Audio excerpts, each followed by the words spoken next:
All right, everyone. Good evening, and thanks so much for joining in on this wonderful Saturday evening. My name is Shruti Sundaresan, and on behalf of the entire team at India Science Festival in Past India, I welcome you all to yet another day of India's largest virtual celebration of science. India Science Festival is in its third edition, and our festival is completely online. We are going to be we're live from the 8th to the 23rd of January, and all of our events are on Zoom, absolutely free to attend and open to all. So make sure you head over to our website and check out all the events that we have ready for you. We have some very exciting talks, panel discussions, workshops, contests, competitions, book talks, social media contests, and they have some very, very exciting prizes. We have cash prizes, we have Amazon vouchers. So there's something to do for everybody at this festival. And really excited that all of you are here with us today. We're also, apart from this Zoom webinar, we are live on YouTube. So make sure you join in from either of the two. And of course, let's not waste any more time. We are so excited for this quiz competition called Inquisitive India.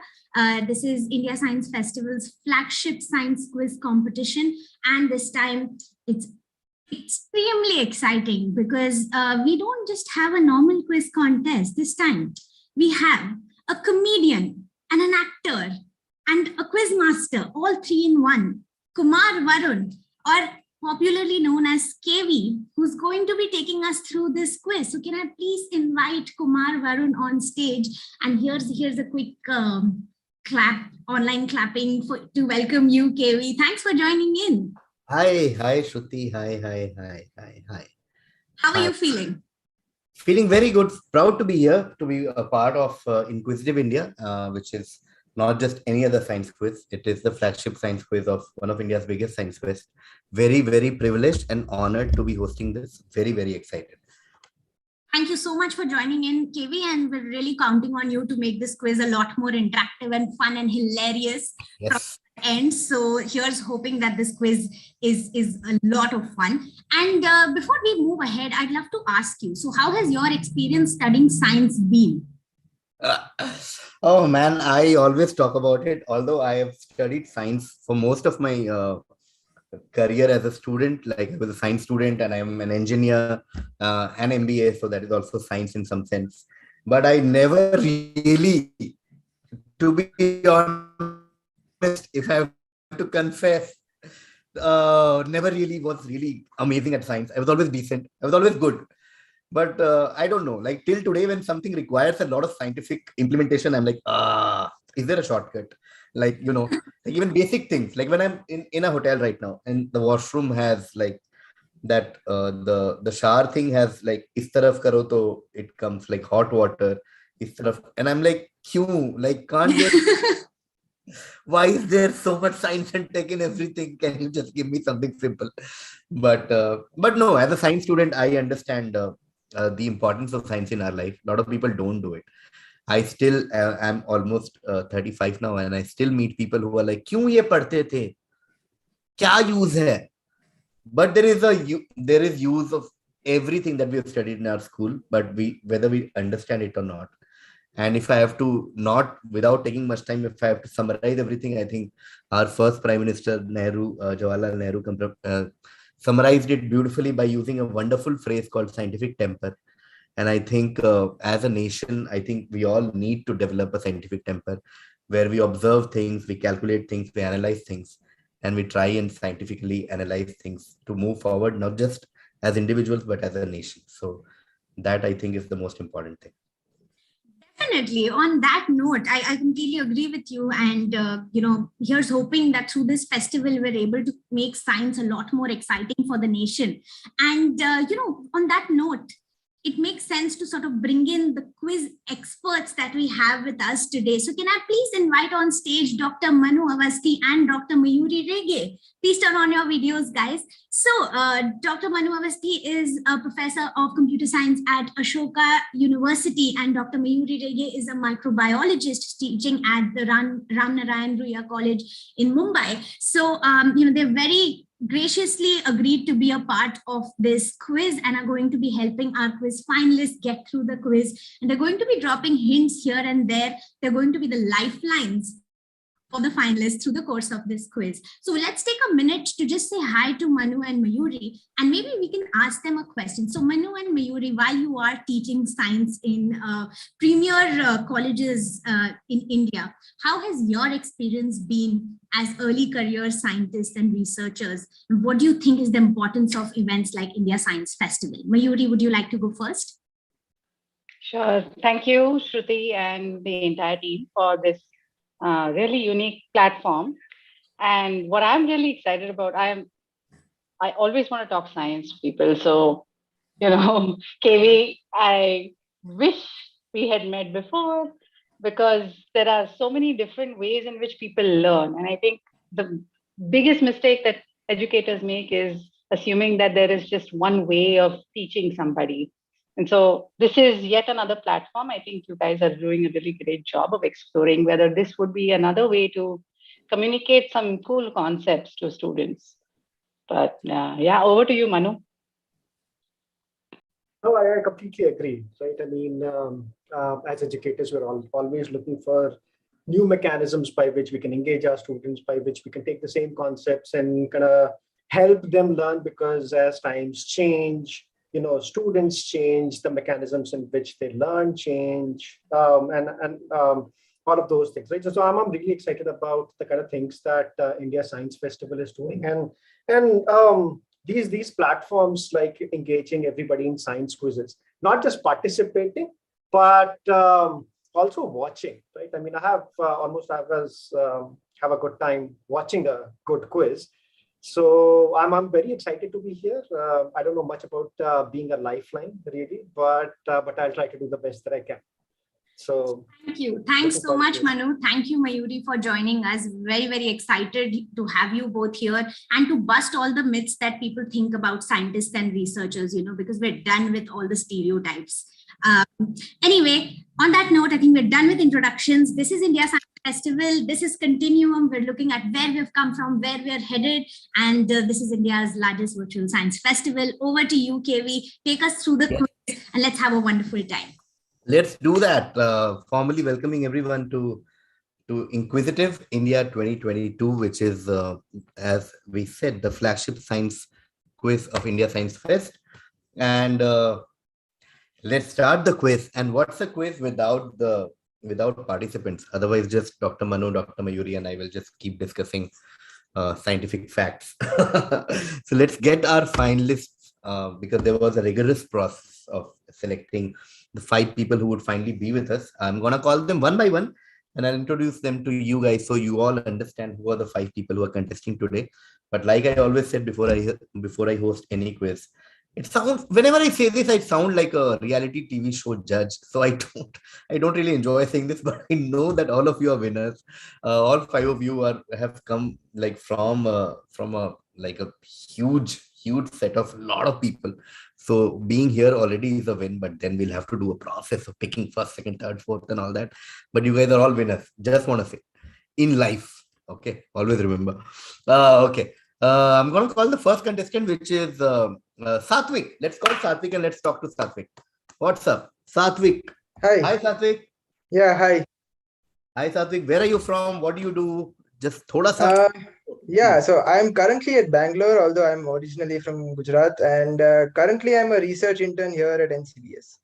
So I finished my bachelor's. I'll be applying to master's and PhD this year. But yeah, so currently I'm working as a research intern at NCBS. Yeah. I'll ask a very random question, Satvik. Sure. Okay. Yeah. According to you, which discovery do you think in the history of science, according to you, again, you think is the most important discovery ever made in the history of science? Okay. Not an invention. I mean, it's really difficult to pick one, of course, but I think I'll go with I don't think it's a specific thing, but I think I'll go with quantum mechanics, the birth of quantum mechanics. So because I think that's like changed how we think world is. That's as fundamental as you can get. So yeah, I think that's the one I want to go with. Nice. So mechanics and quantum mechanics sort of change how we as humans view the world around us and the universe around us. Beautiful. Okay. No points for that. That is just to get you on board and to get you started. Instead of asking a random question saying, hey, which is the best biryani place in Bangalore? And you're like, what the hell are you talking about? Like, can you talk science, please? So yeah, but that is Meghna biryani. But anyway, we'll go to Abhishek now. Hi, Abhishek. Come on. Hi. Abhishek. Hi, Abhishek Patra. Where are you? What are you up to in life? What's up? Yeah, so I'm from this town in Jharkhand called Jamshedpur, and currently I'm pursuing my final year in chemical engineering from BIT Mesra. Oh, okay. So your hometown is Jamshedpur, but your college is in Mesra. So right now it's online education types. Right now it's in Jamshedpur, yeah. Oh, okay. Jamshedpur, the city of Mango, Adityapur, Bishtupur, Sonari, right? Yeah. Nice. Okay, I'm going to ask you a random science question. Top of my mind. Who do you think is the greatest scientist of all time? If you have to pick one person. Obviously, just as a disclaimer, there's no right or wrong answer here. And if I ask Abhishek the same question tomorrow, the answer might change. But right now, top of your mind, who do you think has contributed the most to the field of science? My pick would be Galileo Galilei, since a primary thing was that he went against the church, which was one of the biggest institutions at that point, and that courage to pursue something different, entirely different from what the world thinks is very important in the scientific community. That's amazing. That's a great summary of how science as a field has been for most part of human history, where it has always challenged known notions and what not just religious but just generally what people believe to be, starting from very basic things like what is at the center of, like, do things revolve around the earth or around the sun, like I said, to like other things like origin of species and like creationism versus God created the world and so on and so forth. Well done, Galileo Galilei. Okay. We go from Abhishek to Muskan. Hi, Muskan. Let's meet Muskan, who is our third finalist. Waiting for Muskan. Meanwhile, we'll give some Muskan. Sorry. Hey, Muskan is not here. Sorry for the disappointment, but Muskan seems to have dropped off, so maybe we can just move on to the next. We'll wait for Muskan. We'll call Rishabh then. Okay, Rishabh, very sorry for such sad intro where everyone is disappointed with your entry. You know what I mean? Everyone is like, we were expecting Muskan. Come on, Rishabh. Hi, Rishabh. Hello. I love. Hey, you're a relatively younger participant. What are you up to in life, Rishabh? Where are you from? Hi, I'm from Mumbai and I'm currently in class 11 and I'm a NEET aspirant. So, wow, that is so cool. See, this is the beauty of a quiz like this. When you have an open quiz, it just brings such a varied like range of finalists. Like if it was an inter-school quiz or inter-college quiz, everyone will be sort of like from the same this thing. But we have a researcher, we have a final year chemical engineering student, and we have an 11th standard student. Rishabh, okay, I'll ask something from you. Why did you pick science over, say, humanities or commerce or anything? I'm assuming it was your choice and no one asked you कि science ले लो उससे नौकरी लगती है. ऐसा, like, that wasn't there. No, it was my choice only. I feel that primarily science is the best way of finding out the truth behind reality and how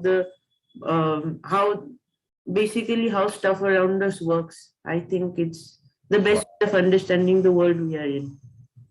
Oh man, I don't know. Have we become old or the kids have become very smart since we graduated since we left school? Like, what a great answer, Rishabh. This answer I would have prepared a year to give in an interview. Like, what a great answer to pick. I picked science because it's the closest to truth. Oh, Rishabh, I'm very proud of the next generation that is going to contribute to science and technology in India and all over the world. Okay, all the best, Rishabh. I'm calling Siddharth now. Siddharth, too much pressure. Everyone is answering very smart things. Everyone is saying Galileo Galilei, truth behind science, and everyone is saying like things like quantum mechanics. Anyway, what are you up to in life, Siddharth? Where are you? What do you do? Sir, my name is Siddharth Kumar Gopal. I'm in class 8 in St. Thomas Residential School in Tirunelveli, Kerala. So I don't have things like that. Wow. Oh my God. Just when we thought Rishabh is the youngest, Siddharth entered. He's like, excuse me, 11th standard, 8th standard this side from Thiruvananthapuram. Oh, wow. Siddharth, who do you think, according to you, is the greatest Indian scientist to have ever lived? J.C. Bose. Why do you think so? Because he invented a lot of things that he was not given credit for, and which have a huge ramifications for society, like crystallograph and things like that. So that's why I think J.C. Bose is, and he invented a lot of things which was later discovered by his European or American counterparts, and then they were given the credit for that, because science was not that much institutionalized in India back then. So that's why I think he's the greatest Indian scientist. Oh man, I mean, I didn't know coming to this quiz will make me feel so insignificant and old. Like when I was in 8th standard, Siddharth, most exciting thing in my life was Kuch Kuch Hota Hai release hone wala hai is saal. That was the most exciting thing. Like, oh my God, there is Rani Mukherjee, Kajol and Shah Rukh in the same movie. That was, and then talking to you where you're saying science wasn't really institutionalized back in the early decades of 20th century. You give me hope. I'm not even kidding. It's not even a joke. This is music to our ears. And I'm sure Dr. Manu and Dr. Mayuri would also feel so, having seen so many students across the batches and so many classmates also back in the day, and our own education system. And now looking at Siddharth talking about J.C. Bose and his contribution. Oh my God. Very heartwarming. Okay, we'll just once check if Muskan is here. If she's here, then we can just talk to her and we can start the quiz. Otherwise, let me know what to do. Oh, yes, Muskan is here. Hi, Muskan. So sorry, there was a network glitch at my end because of we are all adjusting to this weird world of Zoom calls and this thing. Like the moment this quiz was planned, I was like, "Arey, Zoom pe quiz kaise?" I'm like, oh man. But okay, we are all adjusting. Hi, Muskan. Hi. What are you up to in life? Where are you from? What do you do? I am currently a master's student of biotechnology from AIMS, New Delhi. And after this, I'm planning to pursue a PhD, most probably in cancer biology. That's my area of interest. And later on, we'll see if my interest changes or I want to do something else. That's up to that time. That is so cool. Muskan, you might not know this, but I am also a biotechnology engineer. Hey. Oh. When I went to my engineering in 2004, everyone said, don't pick mechanical or electronics or computer science. Pick biotechnology because that's the future. Please go for it. And I was like, yes, I will create future. And then 4 years later, I went to TCS and did computer programming for 3 years. Just like every other Indian graduate, engineering graduate mostly. Muskan, what do you feel like like a lot of, and correct me if I'm wrong, but this is coming from my experience from my batch. Every single biotechnology graduate from my batch moved to the US. And I'm not exaggerating. Literally everyone went. Everyone went there for masters. Everyone went and did a PhD there from like, Urbana-Champaign and like, University of Chicago, UPenn and like Stanfords of the world. And then everyone works there and they're very happy in the last like 10, 12, 13 years since we graduated. Why do you think most biotech graduates from India move to the States and don't decide to stay back here, according to you?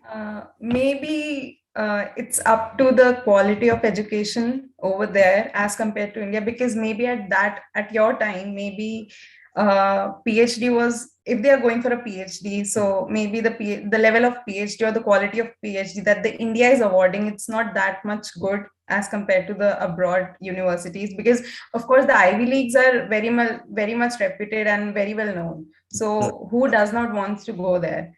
So it's like, the main point is of education, of course. Fair. Cool. Okay.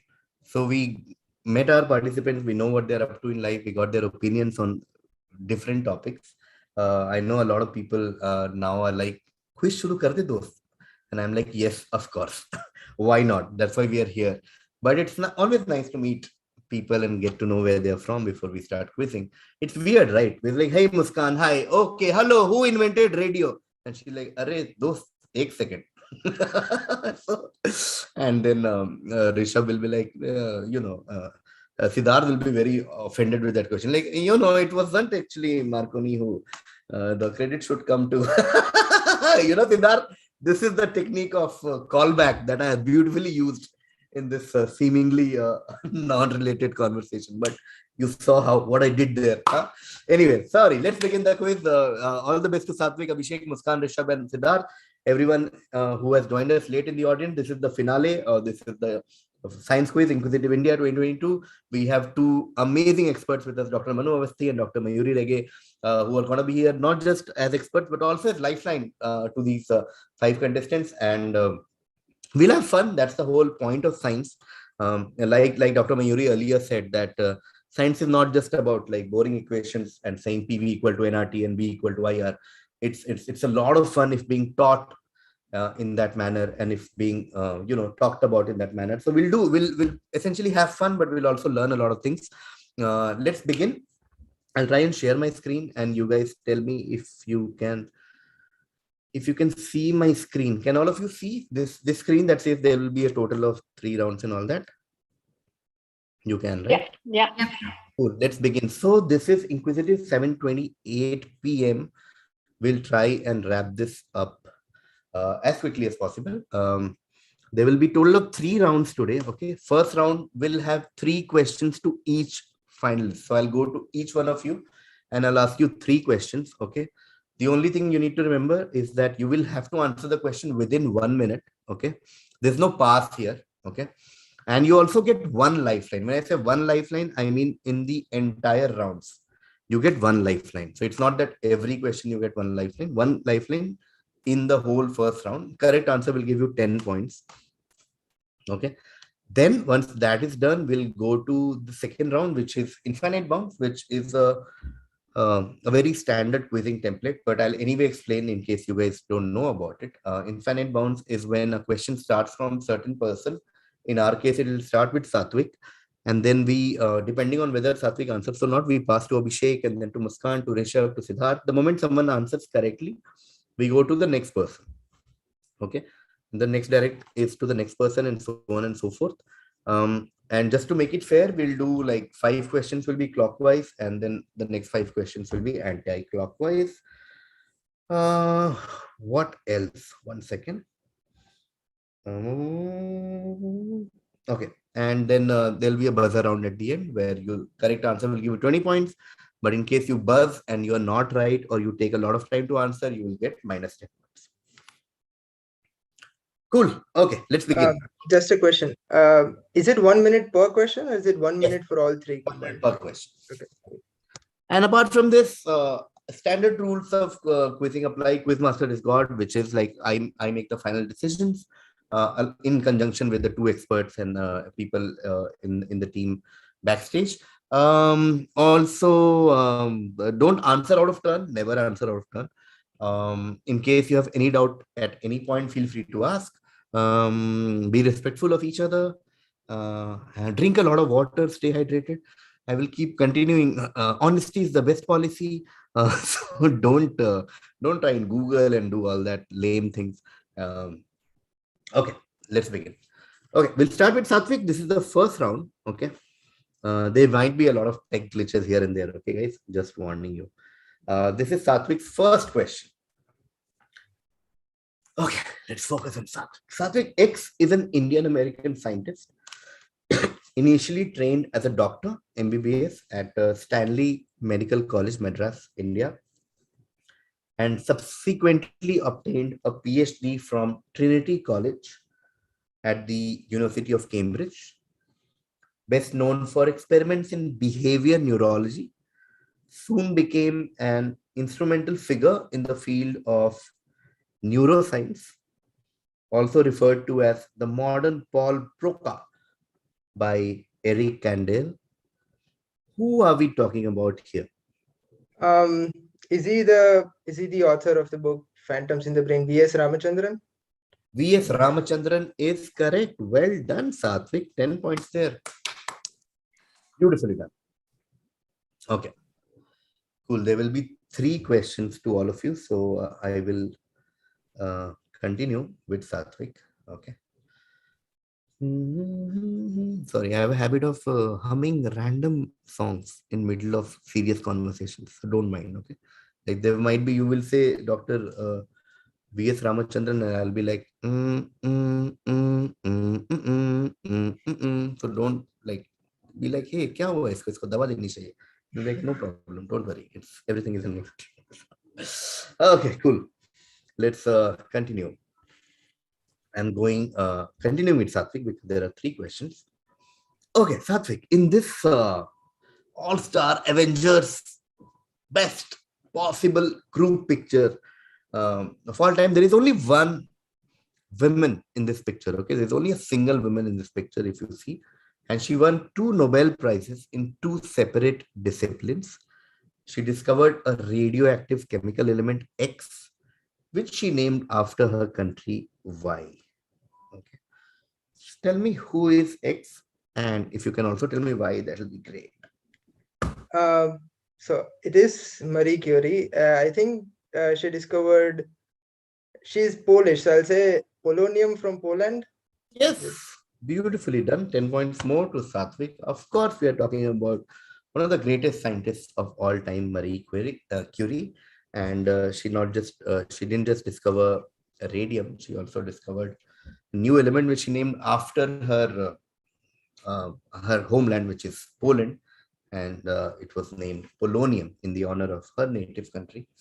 And she won a Nobel not just in physics but also in chemistry. So I mean, there can be no bigger testament to her achievement and her stature in the field of science. She won 2 Nobel Prizes, and like Satvik said, polonium, Poland, Marie Curie. Well done. Cool. Third question, last question to Satvik before we move to Abhishek.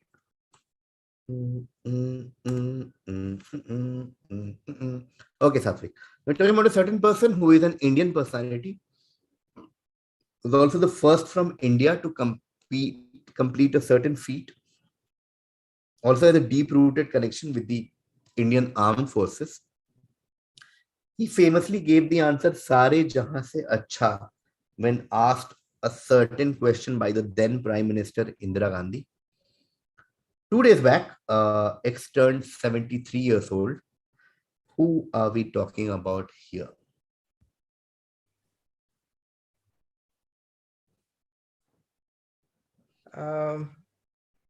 I'm not really sure. I think it's the first person to first Indian to go to space, and but I don't think I remember the name. So yeah, I think I pass. But not bad. You're on the right track. Of course, we're talking about someone who was the first Indian to enter space. But you're passing with the name. Yeah. But I'm a liberal quiz master, if anyone has seen my quiz show ever. So I'm going to give you some points. Okay. Okay. Satvik, I'm not going to give you 0 because you're on the right track. You just couldn't remember the name, but he was the first Indian person to have gone to space. It was Rakesh Sharma. Okay, Rakesh Sharma became the first Indian citizen to enter space when he flew aboard the Soviet rocket Soyuz T-11, and of course, when the then Indira, like it's one of those legendary stories that when he was in space and he was talking to the then Prime Minister Indira Gandhi, asked him कि वहां से India कैसा लग रहा है, and he said सारे जहां से अच्छा हिंदुस्तान हमारा. And yeah, and he's also like he's a wing commander. He was a former Indian Air Force pilot who, and that's why we said that, you know, he had a very close connection with Indian Armed Forces. So I don't want to give like 0 because you were on the right track. I don't know why you didn't take lifeline, Satvik. Oh, I actually forgot about that. You had a lifeline. It was your last question. It was the best time to take help from 2 of these amazing experts that we have on board. Yeah, but you forgot, and I didn't want to remind you because it's not fair. So, but I'm going to give you 4 points. Okay. Okay. Don't want to give you 0. I'm going to give you 4 points. So Satvik ends on 24 after the first round. Well done. Nice, good fun. Okay, let's go to the next contestant, which is, of course, Abhishek. But before we go to the next contestant, I have an audience question because, you know, I've done a million quizzes so far, and one of the biggest demands that the audience has always had ki hamare liye kya hai? So I'm like, acha tumhare liye question hai. So let's do that. This is an audience question. Okay. Yes, audience, identify this physicist. Okay. Hint: during ISF 2020, which is India Science Fest in 2020 in IISER Pune, had one of the event halls named after him. So who is this physicist that we are talking about? Okay, 1 second. Let's see chat. Sorry, I'm just so, when I conduct a quiz, I'm so conscious about clicking because suddenly one answer slide will come. Well, let's see. Yeah. KV, the answers are pouring in the Q&A tab. The Q&A tab. Okay, let's see there. Mitali Shah, you're right. Rupali Sharma is also right. Devapriya Ray is also right. Vatsala Nema is also right. Arundhati Ghoshal, you are also right. Rupali Sharma is right. Kevin Paul is right. Ishan Dibesh is right. Mitali Shah again is right. Lenina, Ayush, Ami, Rishika, all of you are right. Well done. But the first person who answered, like on the chat before anyone else did, is Mitali Shah. Okay. Satvik, do you know who this person is? Not Mitali Shah. Don't tell me Mitali Shah kaun hai. Yeah. I'm asking Feynman, right? Richard it Feynman? Of course, surely you are not joking, Satvik. It is Richard Feynman. Feynman. It is him. Okay, 1 second. People are still answering. Of course, there is Ayush, who is also right. Ami, you're also right. The answer is Richard Philip Feynman. Great book. If anyone in the audience hasn't read, surely you're joking, Mr. Feynman. Please read it. It's a wonderful read. If you're interested in science, even if you're not interested, it might make you interested in science. Great scientist, without doubt, and cool. Let's now go to Abhishek for his 3 questions. Okay, there is some issue with my Mac because I can't see my cursor. So give me, because I've opened this on Keynote, so it's very weird the way this thing works.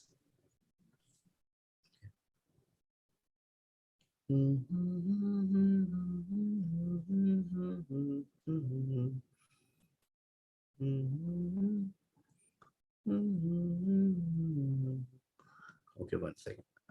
Yes, love it. Indian IT has taught me that if there is any problem, the best solution is restart. Okay, so I restart.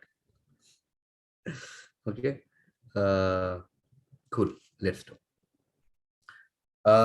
Let's go to Abhishek now. Abhishek, let's start with your questions. Your question number 1 is, we are talking about a certain person who was the son of a German immigrant. That's the first hint. Okay, is Abhishek here? You're here, right, Abhishek? Yeah. Cool. And second hint, he was the director of a famous laboratory Y in the US, where a weapon was being designed to be used in the Second World War. X personally suggested Z, where the site for the laboratory was chosen because of its natural beauty. Just tell me the laboratory Y. Okay. So I might give you part points for the other things, but the bulk of the points will come for Y. Okay.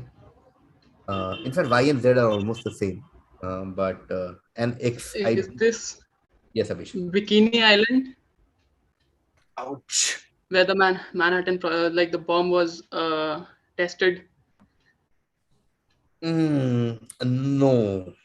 Okay. No, not Bikini Island. Although you are in the right zone. We are still talking about the atomic bomb, and we are talking about Oppenheimer, who obviously is X.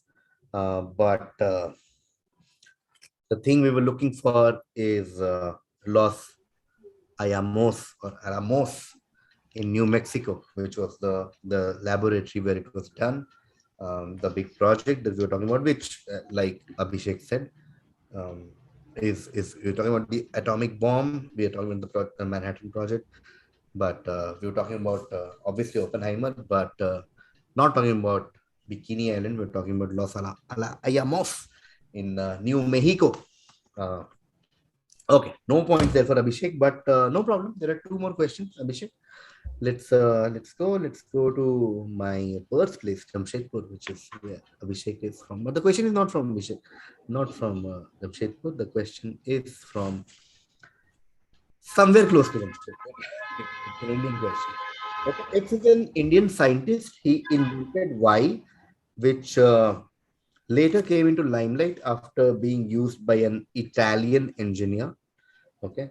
While the Italian engineer was celebrated for his invention, X remained unknown to many as he never patented his work. Siddharth, I can see that smile coming. Okay. X also was the first to discover plants. To basically say that plants are also living beings and have similar life cycles, and they also function like animals. X also discovered a device Z for measuring the growth in plants. Okay. So just tell me X. And see, guys, some things cannot be planned. There is no script. Some things just happen. Okay, Abhishek. This is JC Bose. This is JC Bose, Siddharth's favorite scientist of all time. 10 points there to Abhishek. It is, of course, Jagdish Chandra Bose, Sir Jagdish Chandra Bose, who invented mercury coherer, a radio wave receiver. See, that was used by Marconi to build an operational two-way radio. He also invested, like I think Siddharth also said, he invented crystograph, which was used to measure the growth in plants, which not many people understand the importance of that invention. Okay, Abhishek gets 10 points. JC Bose. Whew. Okay, one last question to Abhishek. Abhishek, in the 1800s, after Darwin first published his book, which we all know, on the origin of species, British biologist X used the term Y in relation to Darwin's ideas of natural selection, as he compared Darwin's theory to an economic principle in one of his books. Okay. This interpretation of natural selection caught on, and Darwin himself even used the phrase in a later edition of On the Origin of Species. What was it talking about? Yes. So is this a phrase like you mentioned in the second para, or a term? It's a phrase. It's more than. Okay, so my guess is survival of the fittest. Yes, survival of the fittest. Beautiful answer. Superb crack. 10 points there to Abhishek. We're talking about Herbert Spencer, who coined the term survival of the fittest. Well done. Abhishek ends the first round at 20 points because he couldn't get the Los Amos question. But well done, Abhishek. 20, and there's a bunch of rounds yet to happen. Well done. Big round of applause for Abhishek. And I again go to the audience. Audience, this is for you. X is a good insulator used in non-conducting parts of radio and electric wires. X is a liquefiable when heated and permanently hard and rigid on cooling. X is also used to make billiard balls. X is prepared by the polymerization reaction between formaldehyde and Y. I don't want Y. Just tell me what is X. Oh man. Okay.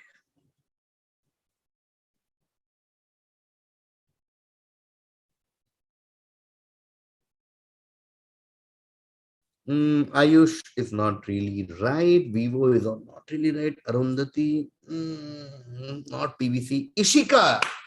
Ishika is the first person who got it right. Ishika is right. And then again, I have to close and restart. The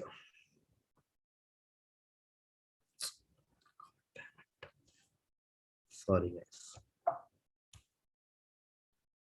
Every audience question I'll have to do this.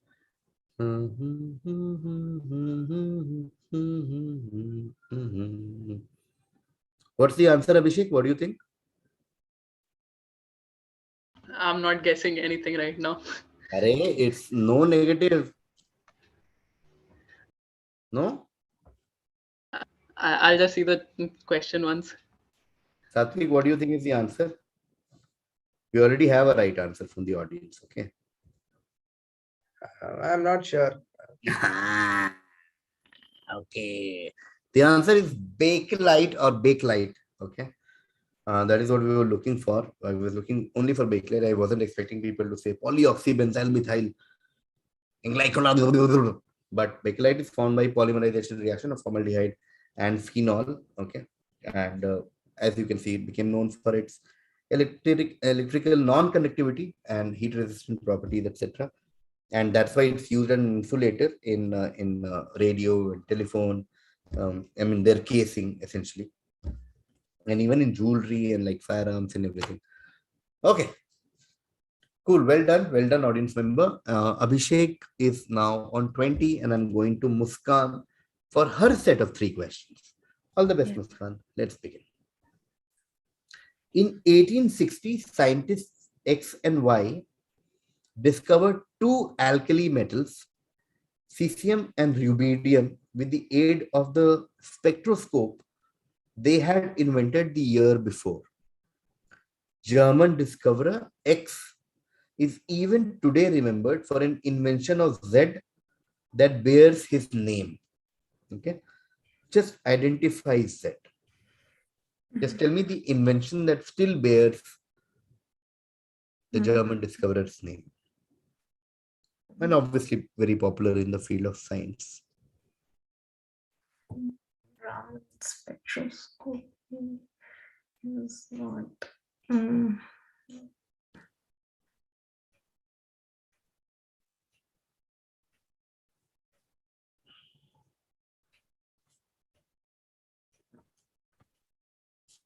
I don't think I have any idea about. You want to take a random guess just like that? We have to identify. Think of any invention that has, which we use in science, that has a scientist's name in that invention, in that thing that we use.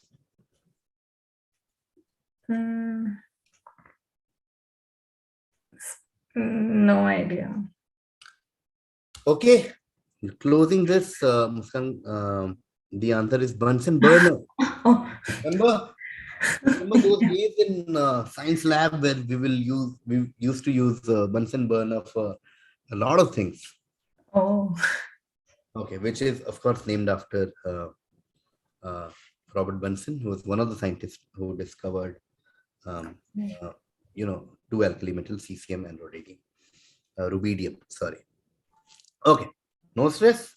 Long way to go. Let's go to the next question.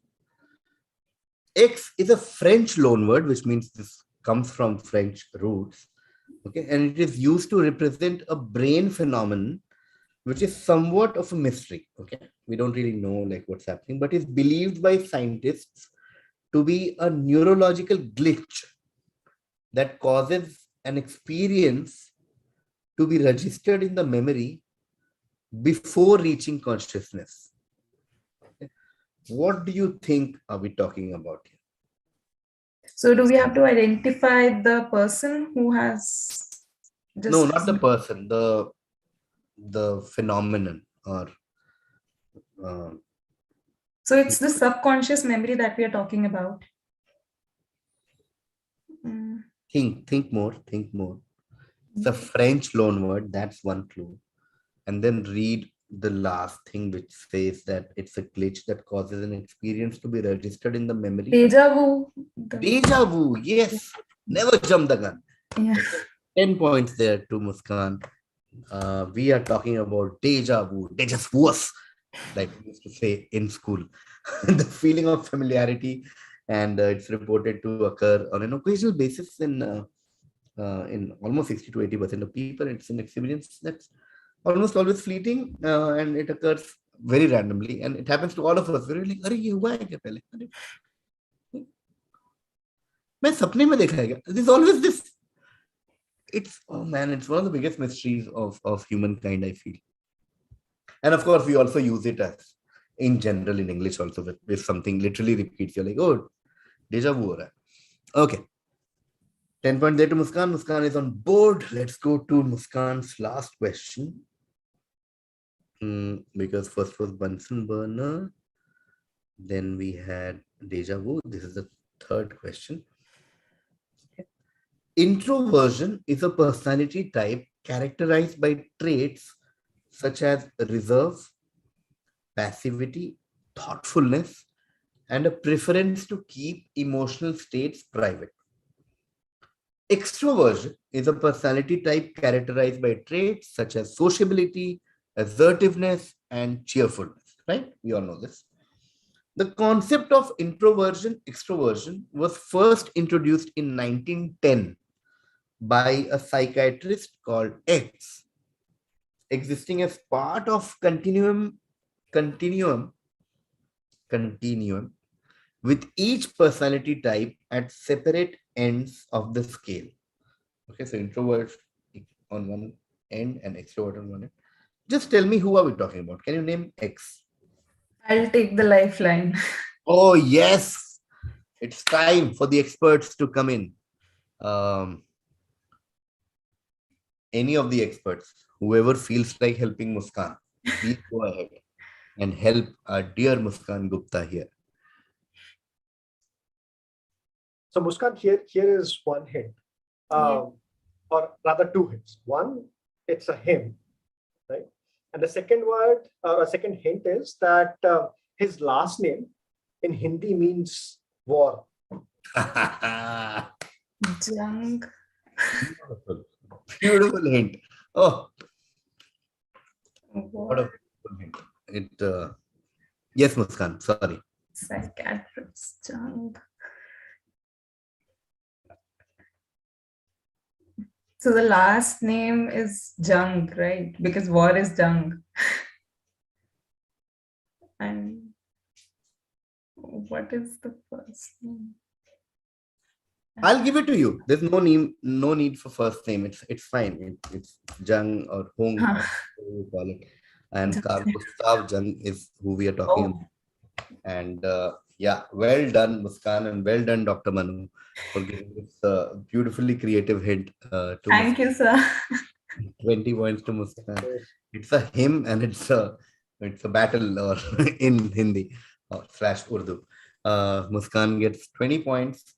Overall in this round. It is, of course, it's one of those things where if not Freud, then who? And you're like,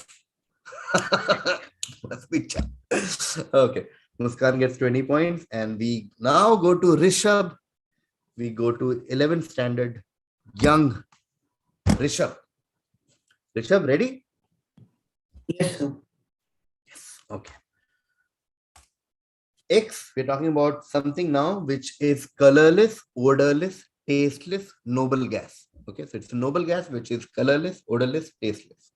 It occurs in trace amounts in the atmosphere and is often used with other rarer gases in fluorescent lamps. It also shares its name with the fictional planet. I think this is the bigger clue, like the biggest clue. Fictional planet from a popular comics universe. Okay.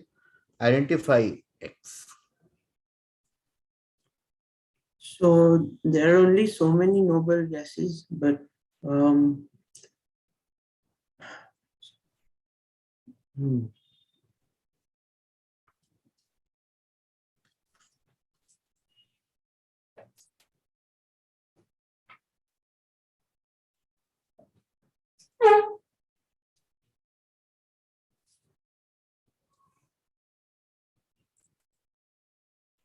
Could it perhaps be xenon or neon? No. Rishabh, you need to take some time out from your studies and read about Superman, Batman, Spider-Man. Thoda sa. Just take like 5 minutes out. And no, but yes, it is. I just remembered one more Nobel guess. No, you can't. You already named two. That itself is not allowed. Like you started your answer saying there are only as many Nobel guests.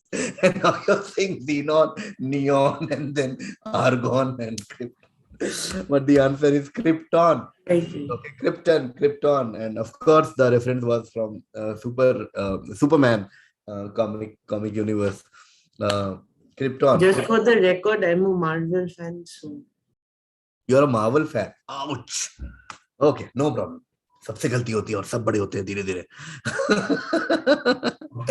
Rishabh, no point there. It is we're talking about Krypton, not just a reference in Superman's comics universe, but also in general, it's a metaphor for what's your weakness and like what is your kryptonite and what is krypton and all that.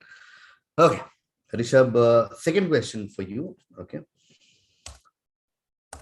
In 1928, Scottish bacteriologist X made the accidental discovery of a lifetime. He returned from a 2-week vacation to find that a green mold had developed on an accidentally contaminated Staphylococcus culture plate, okay, killing some bacteria he had been growing. Okay, what was his famous discovery that marked a true turning point in human history? Okay, so 1920. Go for it, Rishabh. Alexander Fleming discovering penicillin, which was the first antibiotic. Perfecto. Correct. 10 points there to you, Rishabh. We are talking about Alexander Fleming discovering penicillin. Well done. Cool. Okay. Well done. Well done. That's the accidental discovery behind accidental discovery of penicillin by the legendary Alexander Fleming. Okay. Last question for you, Rishabh. Listen, X, the author began. I think I have an idea for a play. What kind? The painter mumbled. He did mumble because at the moment he was holding a brush in his mouth. The author told him as briefly as he could. Then write it, the painter remarked, without taking the brush from his mouth or halting work on the canvas. The indifference was quite insulting. But the author said, I don't know what to call these. Why? I could call them labori, but that strikes me as a bit bookish. In this above conversation, the author is referring to a very popular machine, which is dash. What are we talking about? I'd like to take a lifeline, please. Okay, sure. Sure. We have Dr. Manu, we have Dr. Mayuri, whoever feels like helping our young chap, Rishabh here. All right. Maybe I'll give this a shot, Rishabh. So I'm gonna do a dumb charades sort of thing, okay? And you have to remember this. You are trying to guess a machine, okay? Okay, I'm done. I hope you saw that. Yes, I did. Is it a robot? Yes, well done, Rishabh.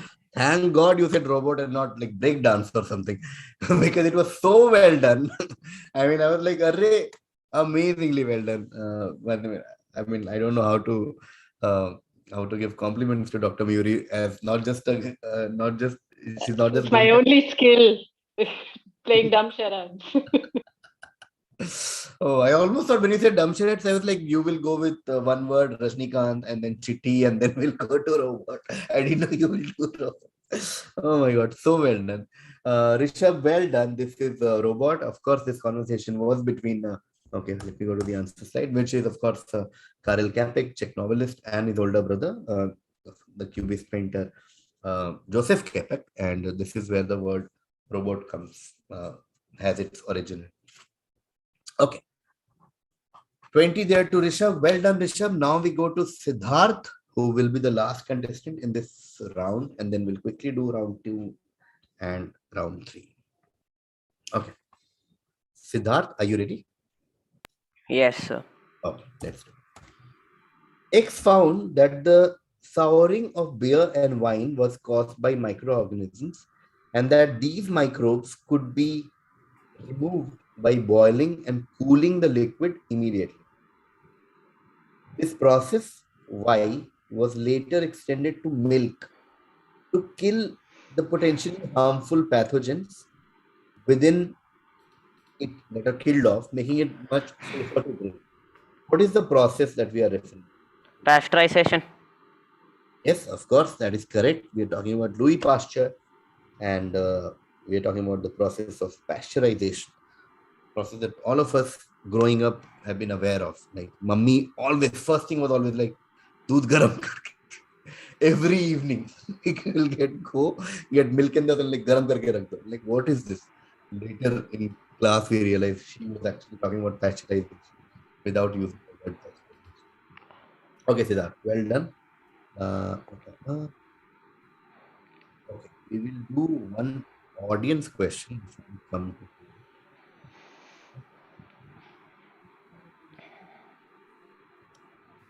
Okay. Just to inform the audience is that we have prizes for the answers. So the first person who gives us the answers gets exciting prizes, and we are making note of all the audience answers. So do participate. Yes.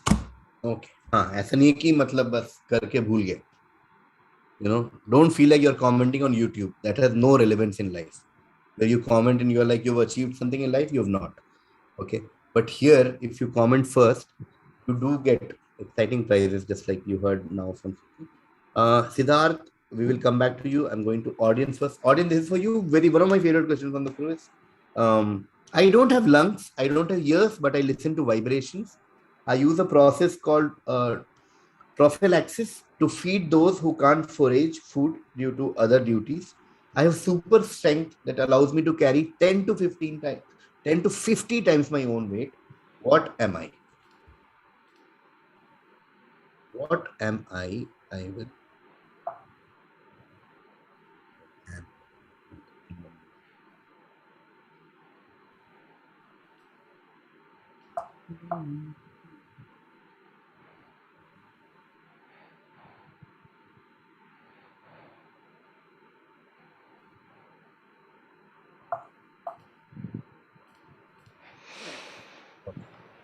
Let's go to chat. Let's see who answered first. The first answer came from Mitali Shah once again. Well done. Hitesh Chopra pinned before everyone else.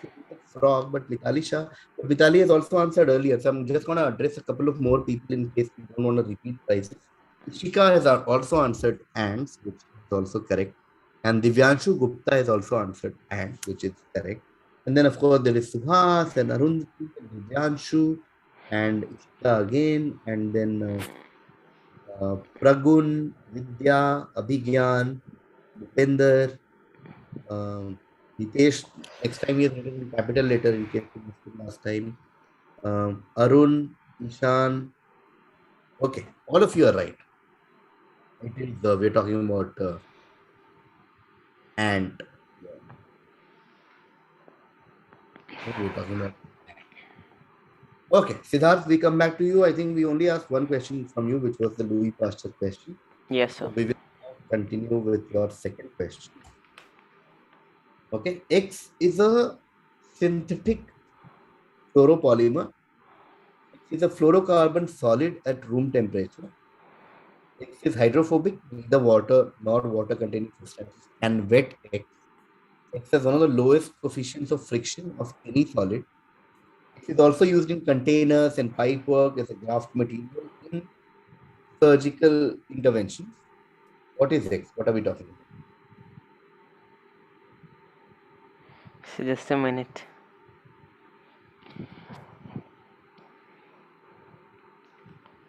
Sir, PTFE?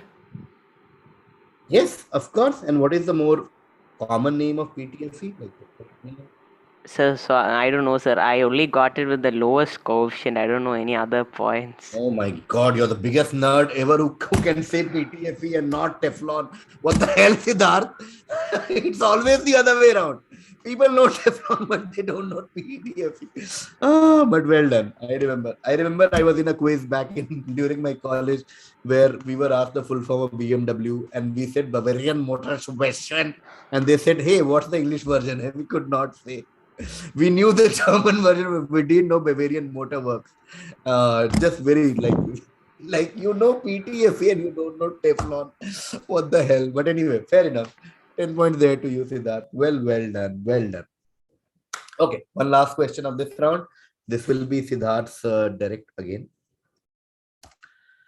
Okay, fun question. Waggle dance or woggle dance is a term used in beekeeping and ethology for a particular figure 8 dance of the honeybee.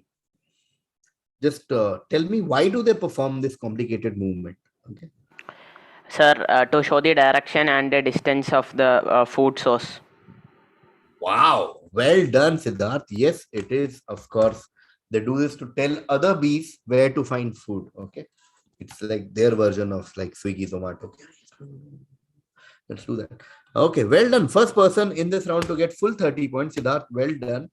That brings us to the end of the first round. Let's take a quick look at the score. We are also well in time, 8-5. Now, generally we'll do the other 2 rounds.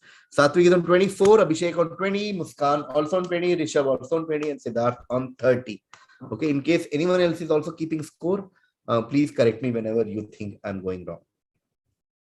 Chalo, let's start with round 2. Let's do quickly. Satvik, Abhishek, Muskan, Rishabh, Siddharth, all the best for the next round. Everyone in the audience, keep having fun. I hope you're having fun. Let's begin the second round, which is where we'll do infinite bounds. Okay, so we'll start with Satvik, and then the questions also pass in this round. Cool. Okay, all the best. The order is Satvik, Abhishek, Muskan, Rishabh, Siddharth. Okay, and after 5 questions, we'll reverse the order. We'll do Siddharth, Rishabh, Muskan, Abhishek, Satvik. This is Satvik's direct. X is a chemical reaction. It is responsible for making steaks brown, coffee roasted, and cookies crispy on the bottom.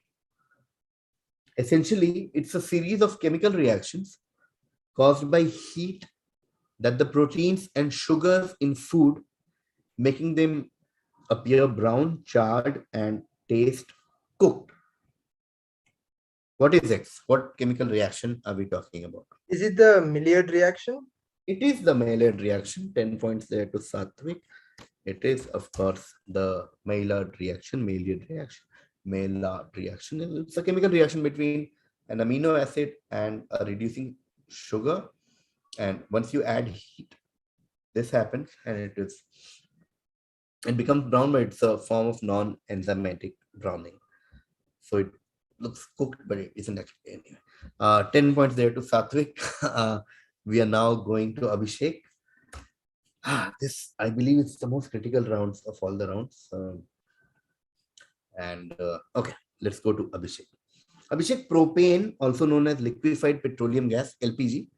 We all know LPG, right? Millions of backyard cooks use this for cooking. Natural gas, or PNG, is a naturally occurring gas mixture consisting mainly of methane. Okay, LPG, as we all might know, might have seen in our house, comes in small sized tanks to our individual homes, while natural gas is pumped to households through pipes. Right, that's also some of us might have seen, because there is one distinct difference in their properties. The reason LPG comes in tanks to our house, small size tank, and PNG comes through pipes, is because there is one distinct difference between these two gases. What do you think the difference is? Why does it happen? This is Abhishek's direct. So my guess is that LPG is not like it is odorless. So in our home cylinders, we have a special compound which gives them the odor, and hence it is not detectable if it is provided through pipelines. And LPG might be, since there is methane, I'm guessing it has an odor, so it can be detected in case of leakages.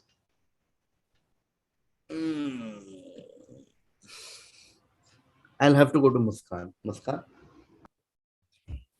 It's my guess that it's the pressure difference between the PNG and the LPG, because of which we have this sort of distribution of the gases to our homes. Something to do with pressure, but not exactly directly to do with pressure.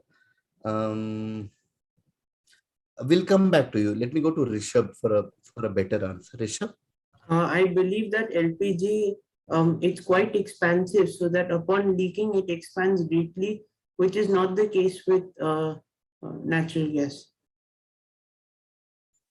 Okay, let me go to Siddharth once.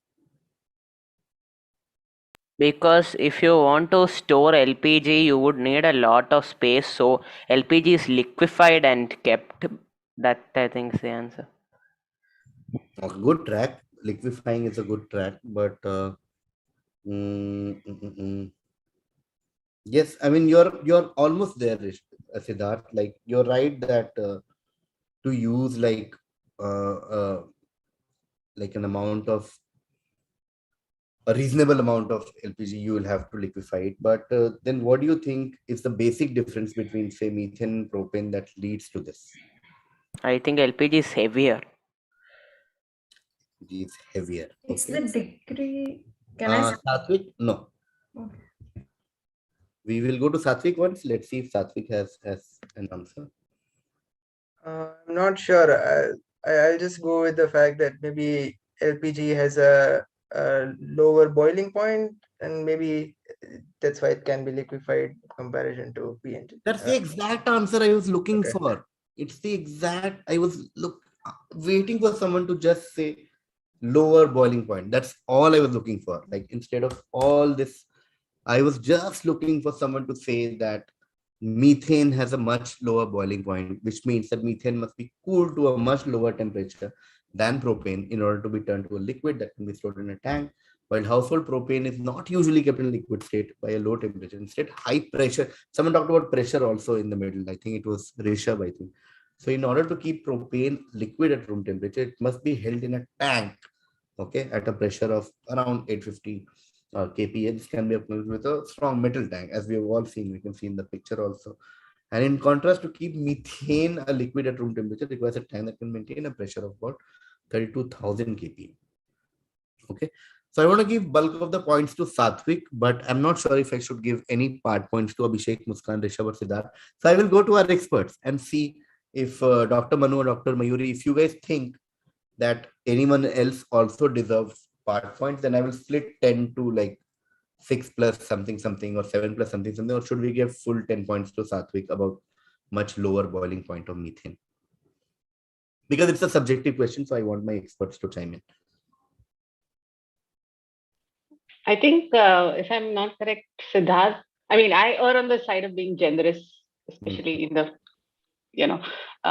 maybe you could consider it's your decision, but I think he was very close with respect to the liquid.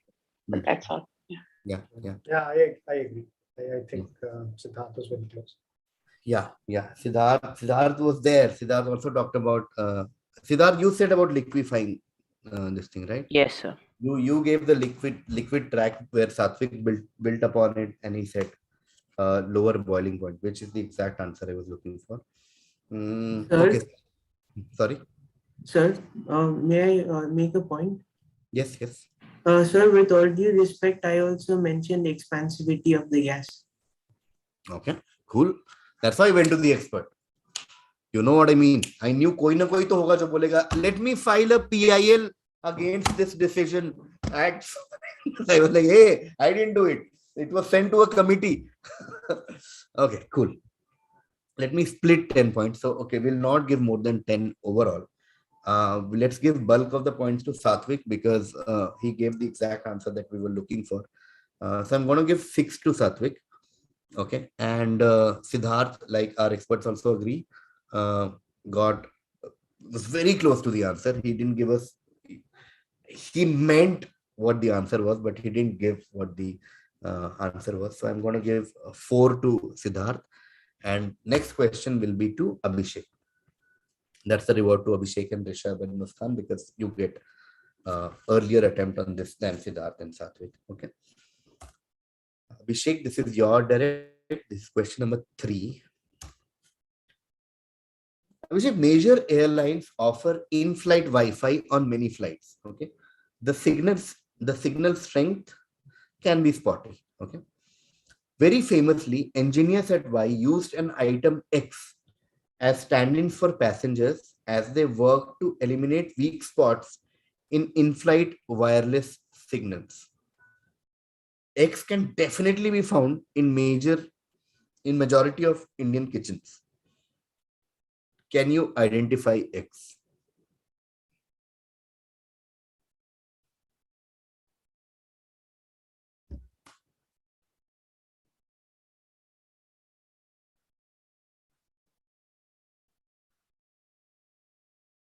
Abhishek?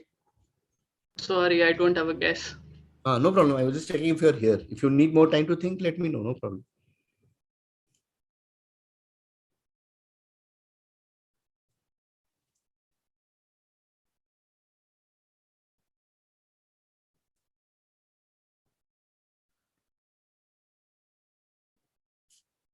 Probably steel utensils. Steel utensils. No, Abhishek. But yeah, they are found in majority of Indian kitchens. Well done. Going to Muskan now. Is it microwave, something related to No, not microwave. Rishabh? Sir, potatoes. Potatoes. Well done. Well done. Full 10 points there to Rishabh. We're talking about potatoes. Potatoes because they have their water content and their chemistry absorb and they reflect radio wave signals much as the same way as a human body would. Okay, and that made potatoes a very good substitute for airline passengers, and that's why Boeing used potatoes as substitute for humans when they were checking this whole Wi-Fi thing. Okay, next question. Question number 4 will be to Siddharth. Siddharth, this is your turn. Your direct. X is a substance used by a very popular scientist in his invention. Invention of his went on to be used to a great benefit in heavy construction businesses. X being a volatile substance, fumes of it when constantly inhaled by workers. Nearly all workers developed headaches during the weekdays, which disappeared on weekends when the factories were closed. Small group of workers who normally suffered from angina pectoris noticed prompt relief while working on the factories during the week. Physicians recognized this, and in a very short time, tiny tablets of X mixed with sugars was developed to treat persons with angina pectoris. Studies later revealed that the active therapeutic principle in X was Y. Tell me Y. And also tell me X, whatever. Sir, nitroglycerin. Nice. And what is Y? I don't know, sir. That's fine. I said you can either give me X or Y. X is nitroglycerin, used, of course, by Alfred Nobel when he developed dynamite, and Y was nitric oxide. So close enough. 10 points there to Siddharth. And we go to the next question to Satvik. Remember, after this question, we'll reverse the order. Satvik, X is a specialized device which provides information regarding the movement of targets as well as their position. X was also commonly used by television meteorologists in on-air weather reporting. X takes its name from the underlying scientific effect Y. Tell me why.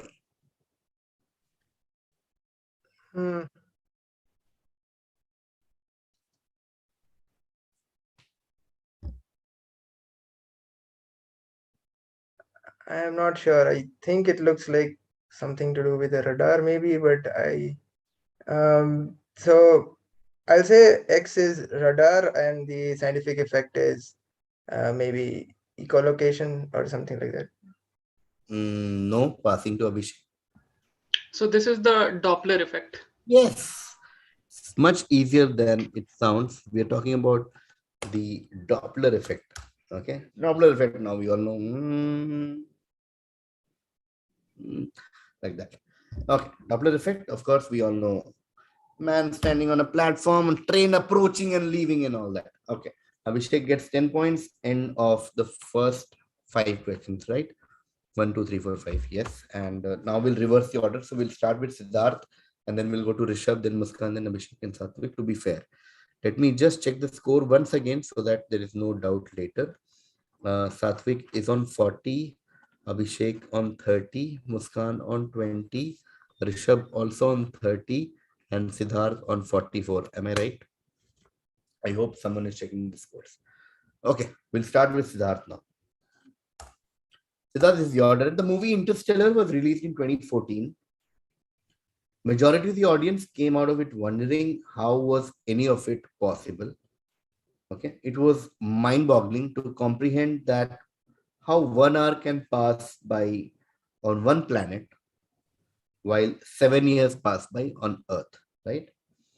There was an explanation provided by scientists, something related to the effect of gravity. What are we talking about here? Just tell me the scientific concept behind what are we talking about here?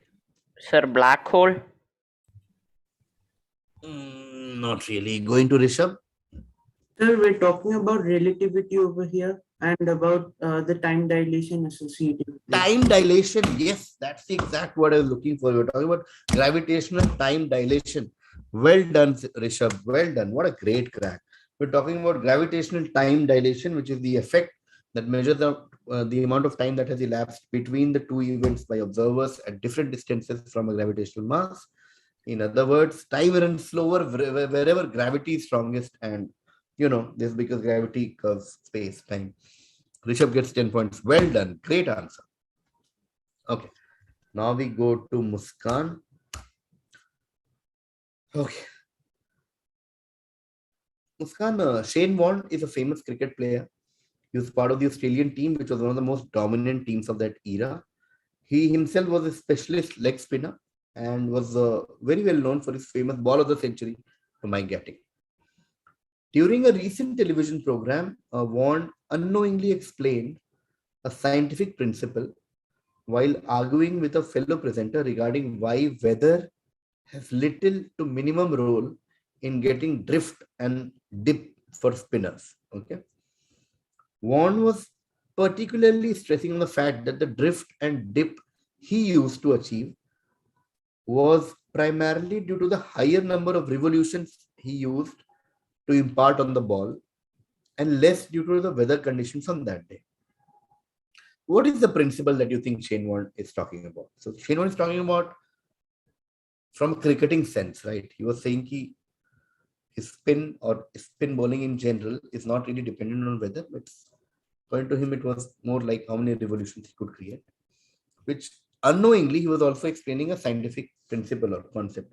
What do you think Shane Warne was explaining unknowingly? It's a guess that it's about Magnus effect. The Magnus effect. No, I'm going to Abhishek.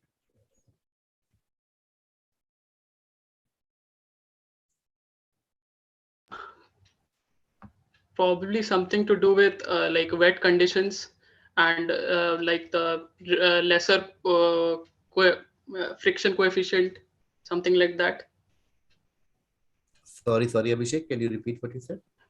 Related to the weather conditions, so probably it was wet and there was lesser coefficient of friction on the ball. Like sometimes spin bowlers spit on the ball to make it a more fluidic surface to get more spin. So related to that, something like that. Okay, no. Going to Satvik.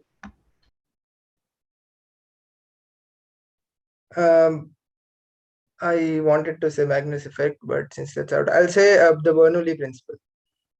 Why do you think he's explaining Bernoulli principle? How? I mean, Bernoulli principle is deals with the flow of liquid. I mean, I'm assuming that it's talking about pressure differences on the two sides of the ball because of which it turns or something like that. It's a very, very rough guess. I'm sorry. Sometimes very, very rough guesses are correct, Satvik. Okay. That's why I want to know from you as to why did you guess Bernoulli principle. But you're right. We all know what Bernoulli principle is.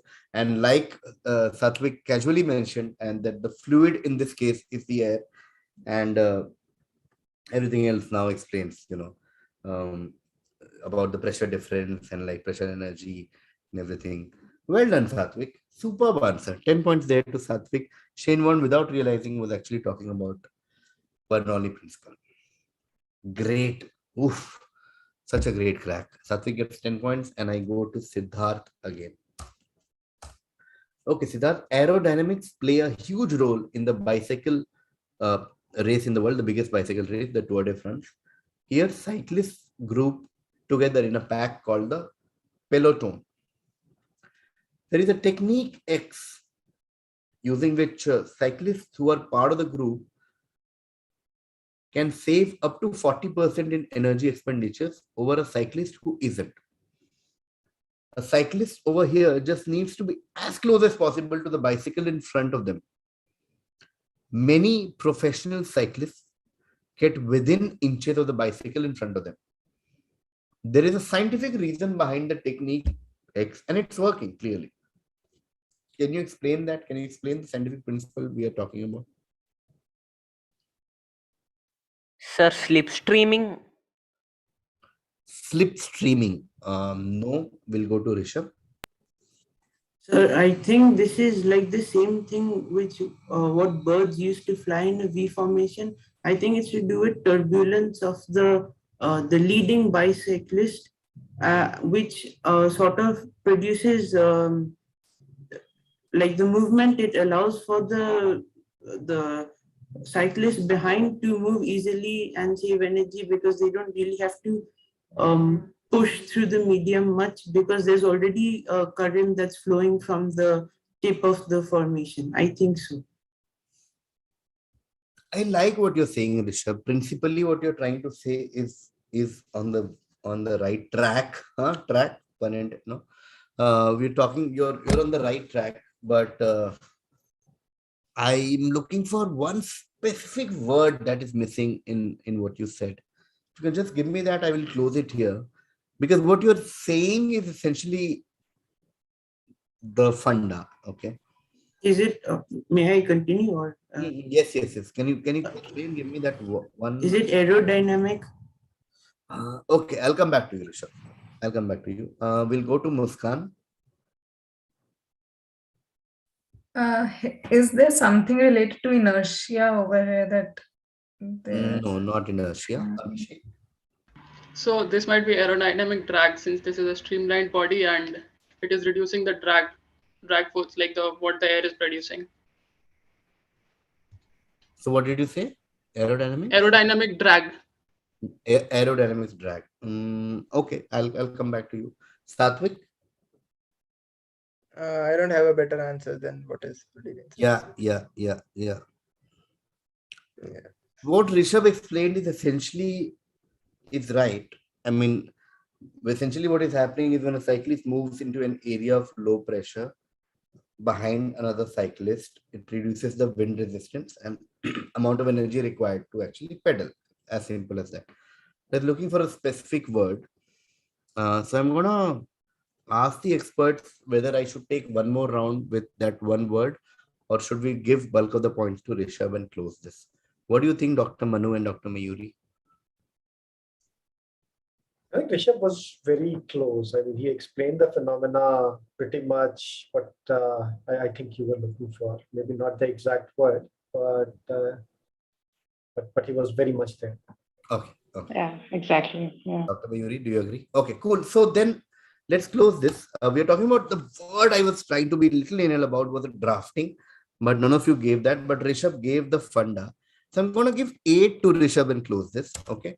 8 to you, Rishabh. Not 10, but 8. Okay. But well done. This is the funda we were looking for. Now we are going to Muskan. Muskan, this is your direct. Muskan, inside an auditorium, there are two loudspeakers at different positions.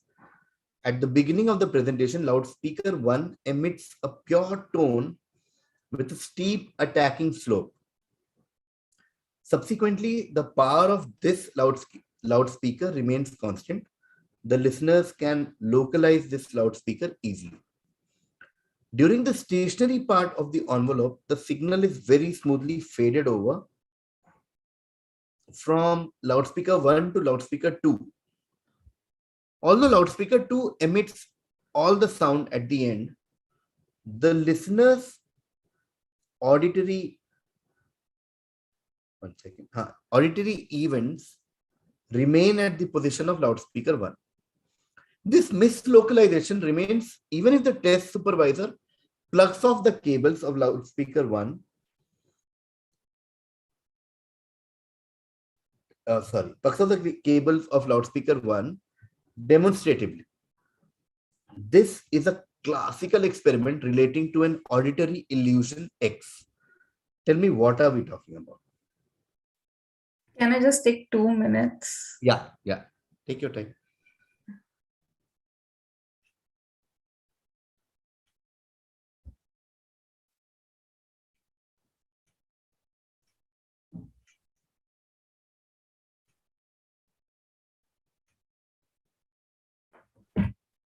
Is it the Doppler effect of sound?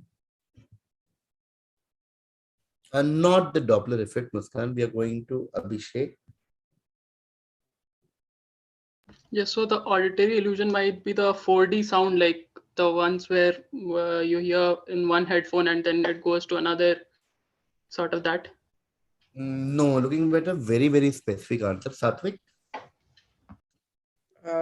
I don't know. I'll just say some stereo effect or something, like stereoscopic effect or something. No, going to Siddharth. Sir, the Francine effect? Yes. Well done, Siddharth. This is the exact answer I was looking for. Siddharth, all the way from Thiruvananthapuram with Francine effect. Okay. Francine effect is the auditory illusion where the listener incorrectly localizes a sound, just like it was explained in the question about the two speakers. Well done, Siddharth. 10 points there. This makes the quiz very, very interesting, but well done. Okay. Now I think so sorry to butt in, but just a very quick point here. I mean, everyone's doing really well, but we just appreciate if we can see everybody's hands in the video. That will be a little easier for us to proctor over the events. So thanks for that. And yeah, if all the finalists can just keep their hands visible in the video, that will be useful for us. Thank you so much. Please continue, Gaby. Yes, well, good reminder by Shruti that in any online quiz, always keep your hand in the frame. So there's no doubt essentially. Why should there be any doubt? Okay. Siddharth gets 10 points and we go to Rishabh for the last question of round 2 before we go into rapid fire quickly. Okay. Let's go to Rishabh. Okay. Why not, for a change, make this a question asked by one of the experts? Okay. Should we do that? Dr. Manu, Dr. Mayuri, do you want to ask the next question?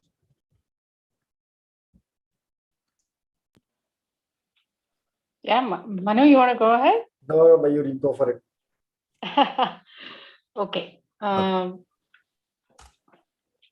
right. In October 9th, 1989, NASA launched a spacecraft named Galileo into space, which has a primary use of gathering the data for Jupiter.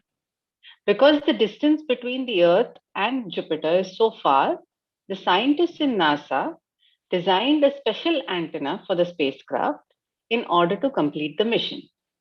This high gain antenna could transmit about 80K per second back to the Earth when it's functional, and it was elaborately designed into an umbrella structure to maintain a small size in order to transport. After 1.5 years sailing into space, Galileo arrived on Jupiter on April 10th, 1991. However, the scientists were not able to launch the antenna. After a lot of speculation, scientists narrow it down to a very simple but lethal malfunction. The main mobile structure was stuck together because of something. That phenomena is what we are looking for. And at last, they ended up using a low gain antenna, which has 0.01% efficiency of the original antenna. During that phenomena, two metals tend to bond together without fusion or heating. What are we talking about here? I'm not sure, but perhaps can it be some sort of local gravity effect, given that there's no fusion or heating involved? No, we'll pass to Muskan.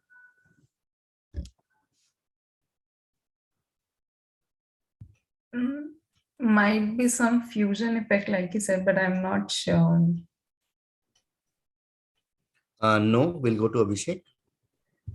So my guess would be due to the cold temperature, sometimes like metals become more brittle, and probably that. Okay, we'll see. Satvik?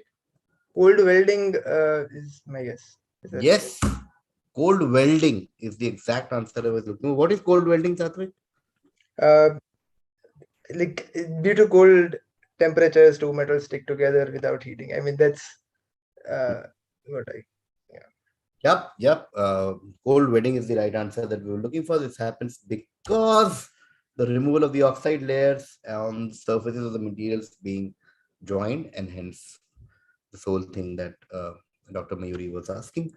10 points there to Satvik, which brings us to the end of the second round, and we'll quickly now do rapid fire and end the quiz. Satvik is now on 60, Abhishek on 30, Muskan on 20, Rishabh on 48, and Siddharth on 54. So very, very close quiz as expected.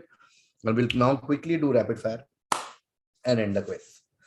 Okay, let's do rapid fire. Let's see how rapid fire works. Rapid fire is actually a buzzer round, right? So there's a team at the back who will tell us who pressed the buzzer first, and basis which I will come to you. So you don't answer until I come to you. Okay. So don't just press buzzer and answer. We will first see who pressed it first, and then I'll come to you. But once I come to you, don't take time to think. Okay. Which essentially means you press the buzzer when you know you're sure of the answer. Okay. So if I say that, my Muskan is pressed, and I come to Muskan and say, hey, Muskan, what's the answer? Muskan cannot be like, so then it will be as good as negative. Okay. So press the buzzer. We'll come to you. But remember the catch. If you're right, you get plus 20. If you're not right, you get minus 10. Okay. This is a rapid fire round. Quickly, we'll do this, and then our quiz will be over. Scores are very tight, but everything will change in this round because a lot of points. How many questions are there in this round?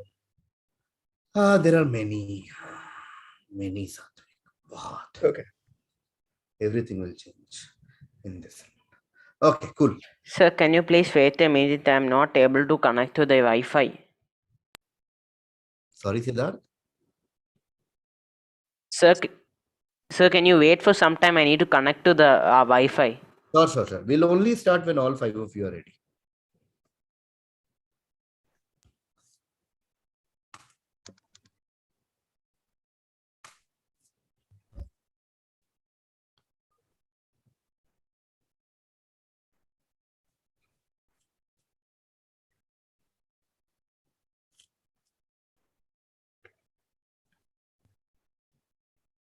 Sir, I got in, sir. Okay, everyone is joined. Can we start?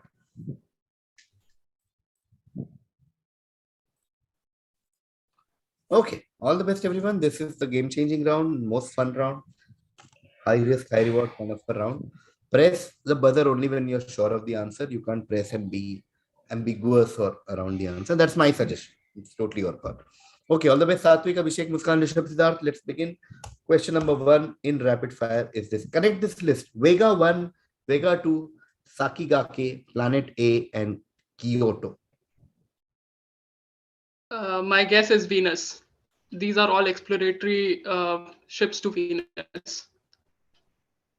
1 second. Did we say who pressed the buzzer first? Did I come to you saying? Actually, it is showing in the buzzes in our. But we'll do that.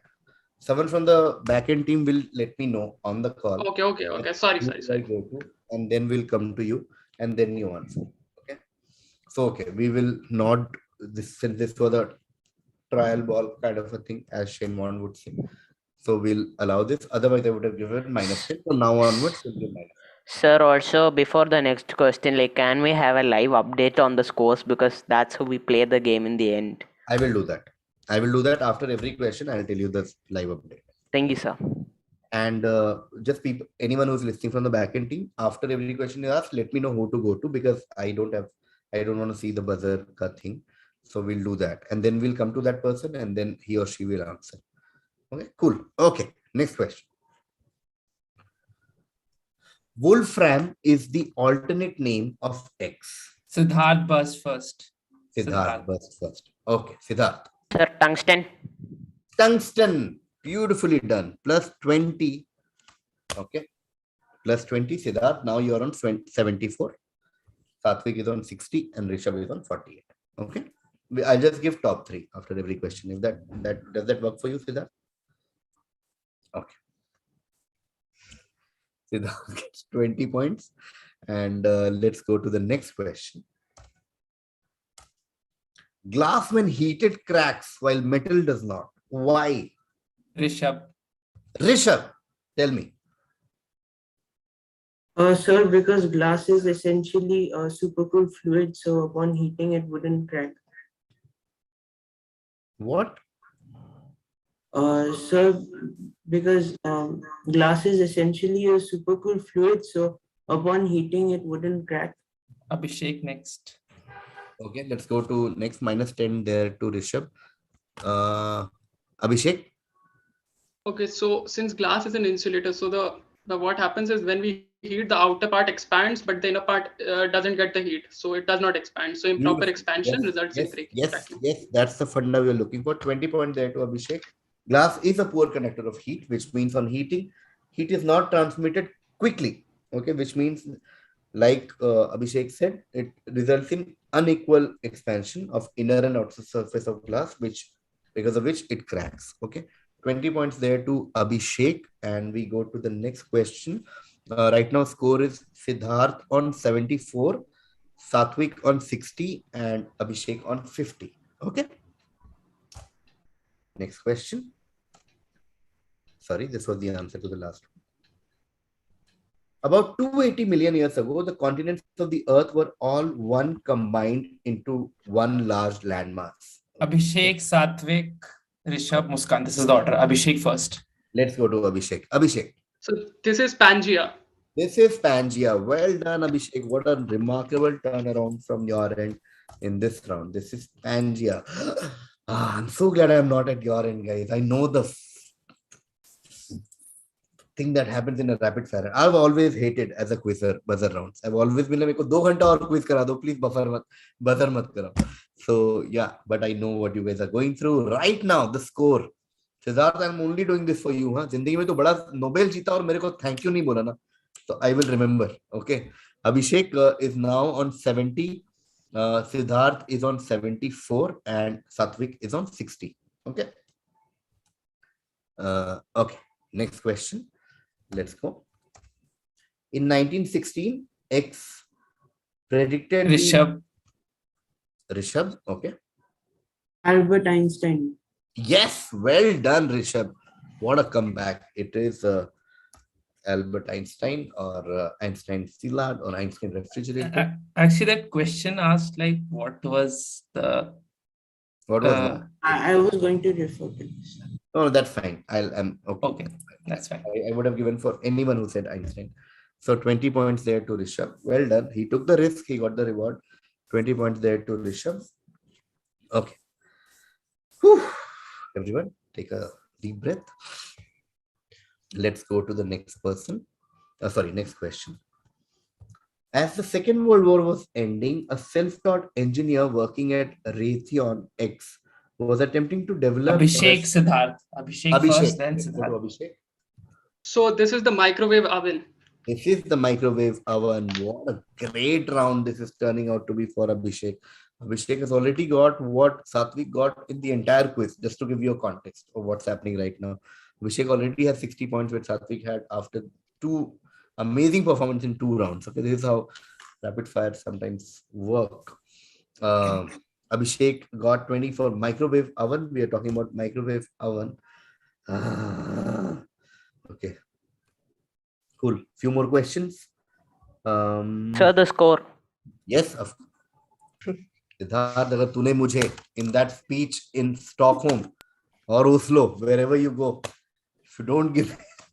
Okay, right now Abhishek is on 90, Siddharth on 74, and Satvik on 60, and Rishabh on 58. Okay, and Muskan on 20. In case anyone else. Excuse me, sir. Yeah, if we can get the number of questions remaining. Okay, let's do that also. Let me tell you that around 4 or 5 questions are there, roughly. Okay. Okay, microwave oven. Abhishek got that. Let's go to the next question. Eno salt is made up of X and sodium bicarbonate. Eno salt keeps well so long as it's stored dry in bottle. On adding water, effervescence is produced due to the evolution of carbon dioxide gas. What is X over here?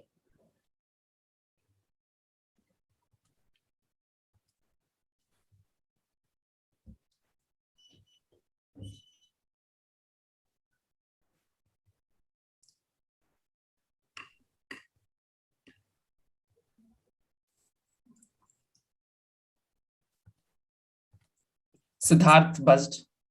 Siddharth took the bet. Siddharth. Sir, is it citric acid?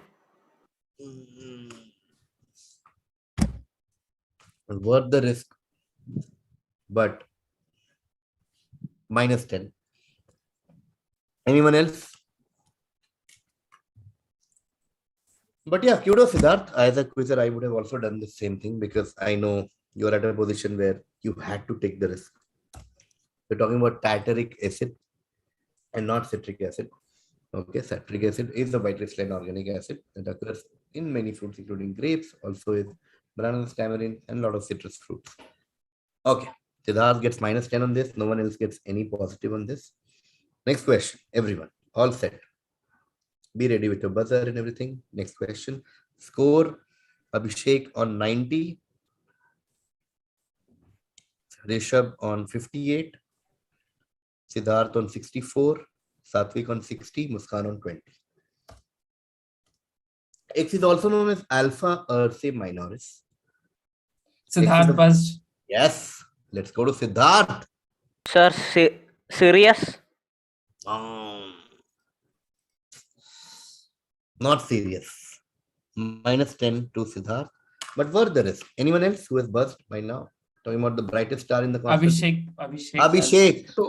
So just random guess given the northern horizon. So is this the pole star? The pole star. No, can't give you points for pole star. Anyone else?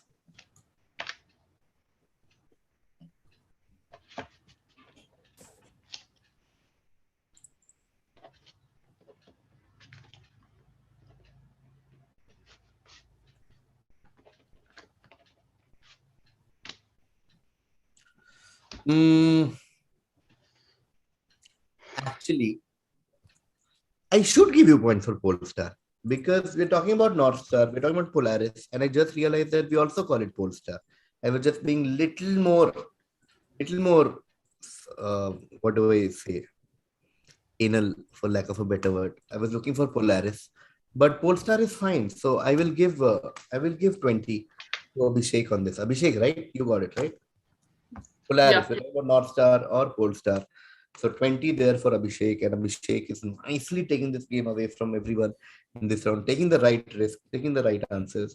Abhishek now is on 110, followed by Satvik is still on 60.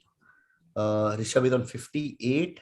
and Siddharth is on 54 with like around 2 or 3 questions left. Okay, still, let's see. Next question. X is the pigment which gives human skin, hair, and eyes. Satvik, Satvik. Yeah, Yes, melanin. Melanin, that is correct. Yeah. Anyone who has ever seen one of those ads on TV, कि आपकी त्वचा में melanin क्यों कम is correct. 20 points there to Satvik. Melanin is the color that gives us the color, like dark and everything. And a lot of these fairness creams, etc. They talk about how they can reduce melanin from our body and make us fairer. But that's a different topic for a different room altogether. But well done, Satvik. Scientifically, we are talking about melanin. 20 points to you. That makes it slightly more interesting, but I guess we have just one more question left. So we might already know who won this quiz, but still, what a tight quiz. Now Satvik is on 80, Abhishek on 110, and 58 for Rishabh, 54 for Siddharth, and 20 for Muskan. Last question of this quiz. X was investigating the fertilization process in Clarkia pulchella. Then a newly discovered species of flowering plant when he noticed a Y, which is a type of behavior of the microscopic particles within the pollen grains in pollen grains suspended in water under the microscope. Other researchers had noticed this phenomenon earlier. Rishabh first. Yes, Rishabh, let's go. I believe it's Brownian motion. It is the Brownian motion that we're talking about. Of course, we're talking about Brownian motion, which describes the random movement of microscopic particles suspended in liquid or gas.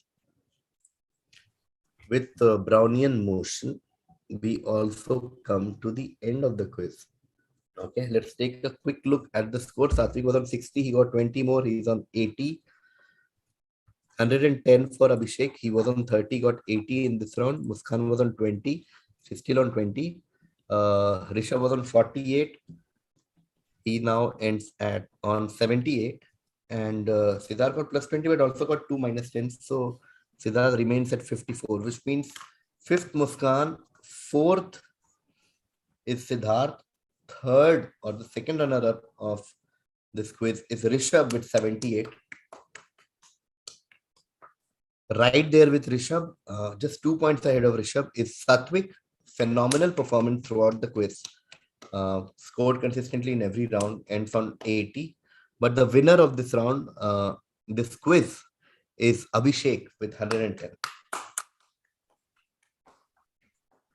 That brings us to the end of this amazing quiz. What a great quiz. What a great finale. Overall, what a great performance by all 5 of you. I will just let a reaction from Dr. Manu and Dr. Mayuri before I say bye to everyone. What do you guys think? How was the quiz? Did you guys any reactions? Anything? So this was a lot of fun. I personally enjoyed one, all the questions that were there, and secondly, how much knowledge each one of these folks has, right? I mean, if it was me giving these answers, I probably wouldn't have scored, well, nowhere any close to what these guys have scored.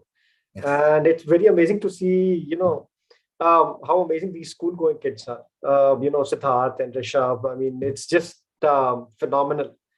How great you guys are, and as KB was also saying before, and I don't think we were anywhere close to where you guys are in the 8th and 11th standards. Kudos to you. Yeah, absolutely. A lot of fun. Totally agree. Dr. Mayuri? Yeah, I think and the buzzer round really got everybody going. So that was really amazing. But good job to everybody. You all tried really well. And yeah, let's give a round of applause to all the finalists here. Yeah. You did well. Yeah. All the best. Yeah. Cool. This is, of course, the flagship Science Quiz of India Science Fest, one of the most important initiatives that we have in this country right now to promote the world of science. Again, well done, Satvik. Well done, Muskan, Rishabh, Siddharth, and of course, Abhishek, and everyone in the audience who was with us throughout answering questions in the chat. It was my honor to be a host for this quiz. once again, massive thanks to Dr. Manu and Dr. Mayuri, and for them to be so humble and say कि हमें कुछ नहीं आता था school में, but I know the kind of geniuses these two are. And thank you to Shruti and everyone in the team for making me a part of this. Thank you so much. Have fun. That brings my end to my time on this quiz. Thank you so much.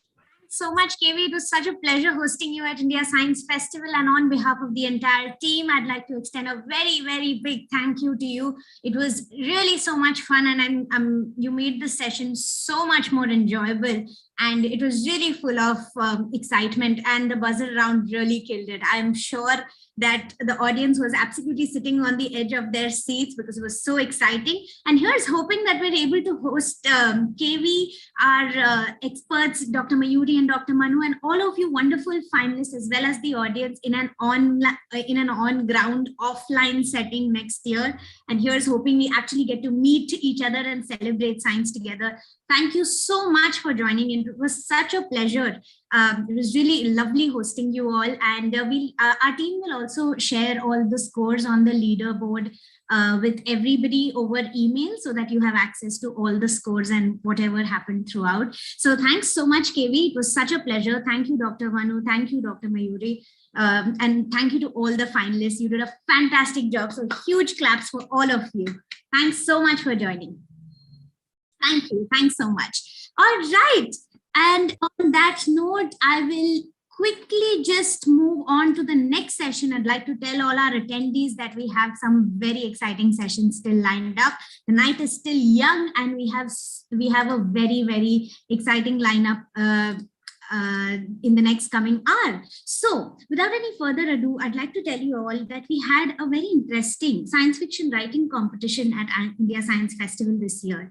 And we have a finalist with us here today, Neha Kumari, who's going to be narrating the poem that made it to the final round of the science fiction writing contest, which is called Spin Your Science. Neha, can I please request you to turn on your video?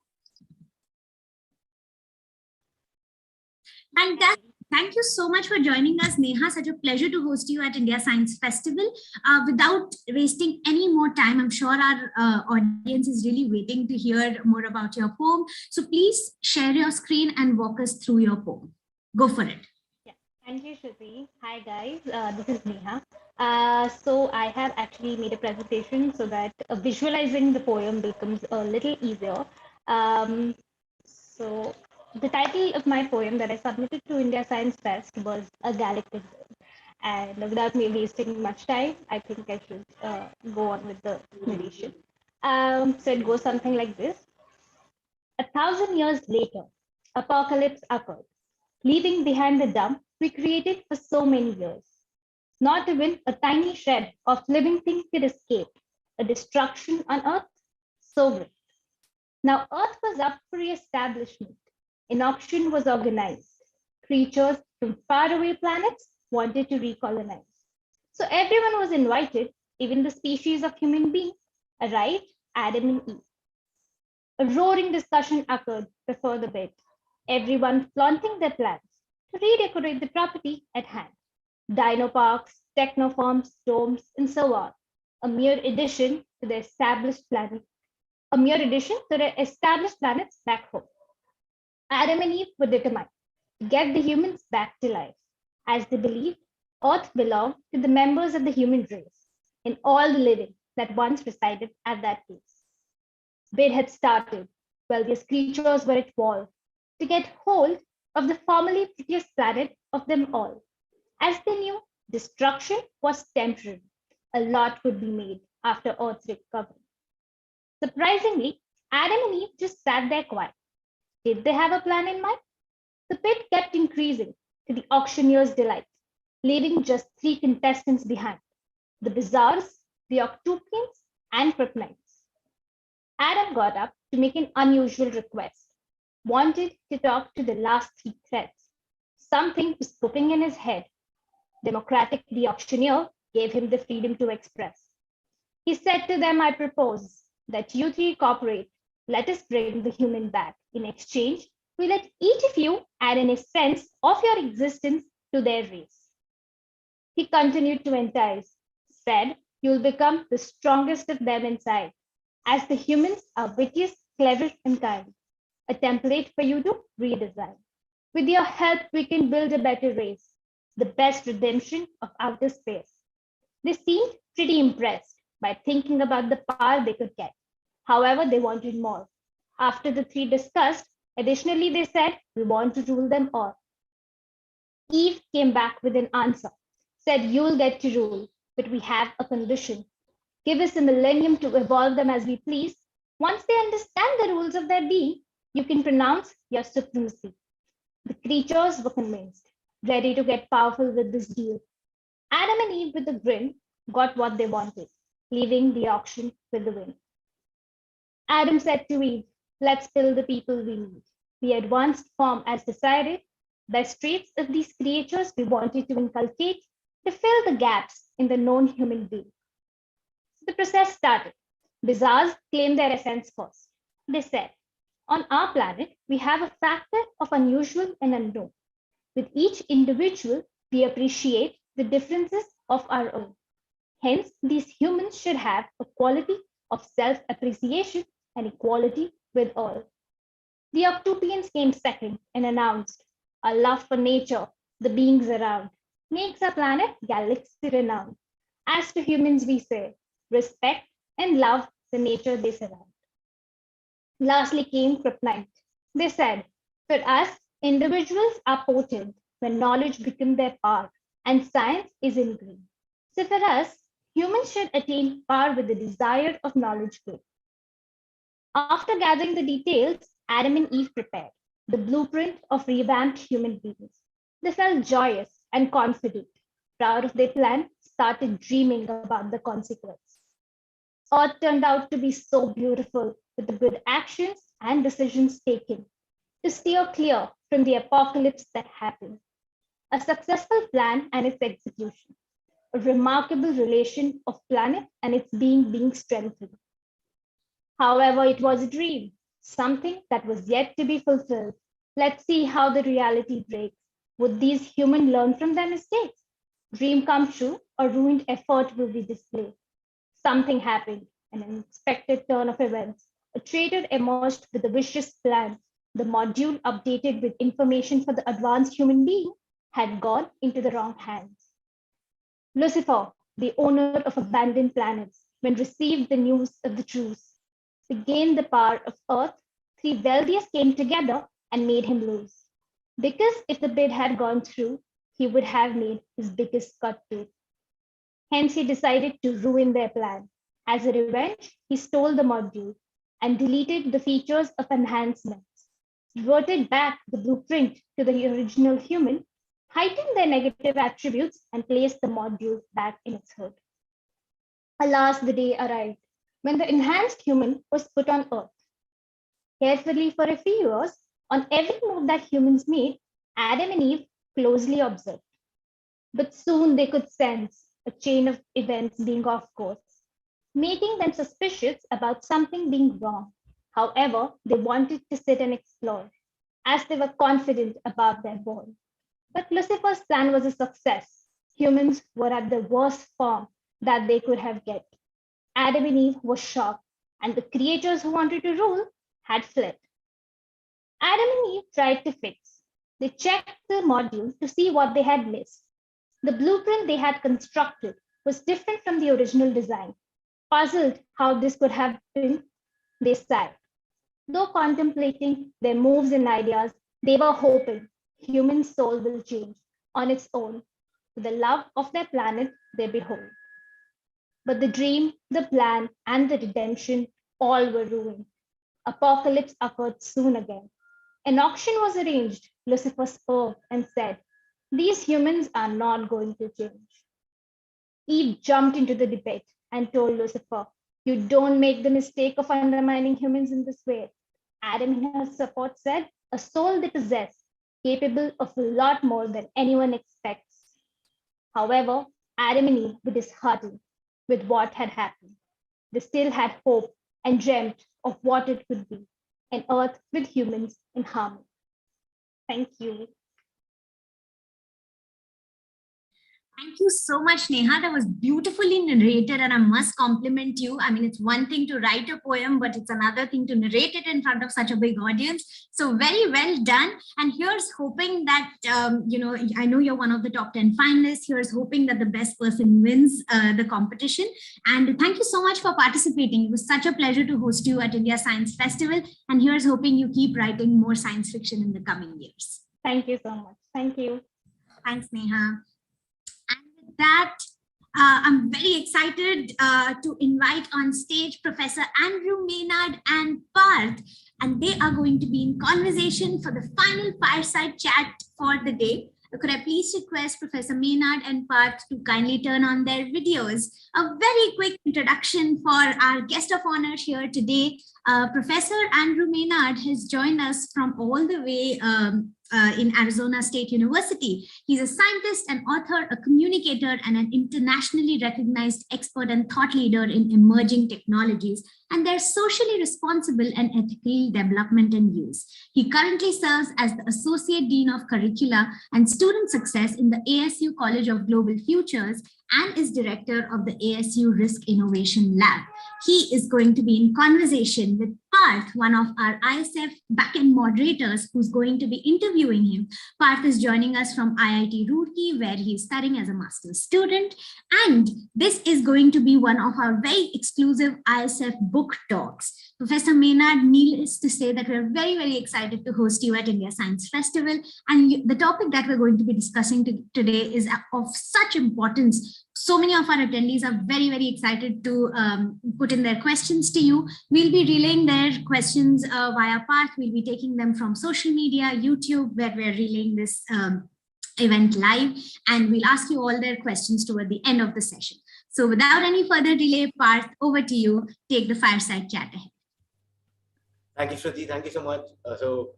Over here, it's a very, very good evening. So good evening, Professor Maynard. And I am assuming that, since you're in the United States, it'll be a good morning to you. It's good morning here, but good evening to you, Parth. Yes. Good evening. Yeah.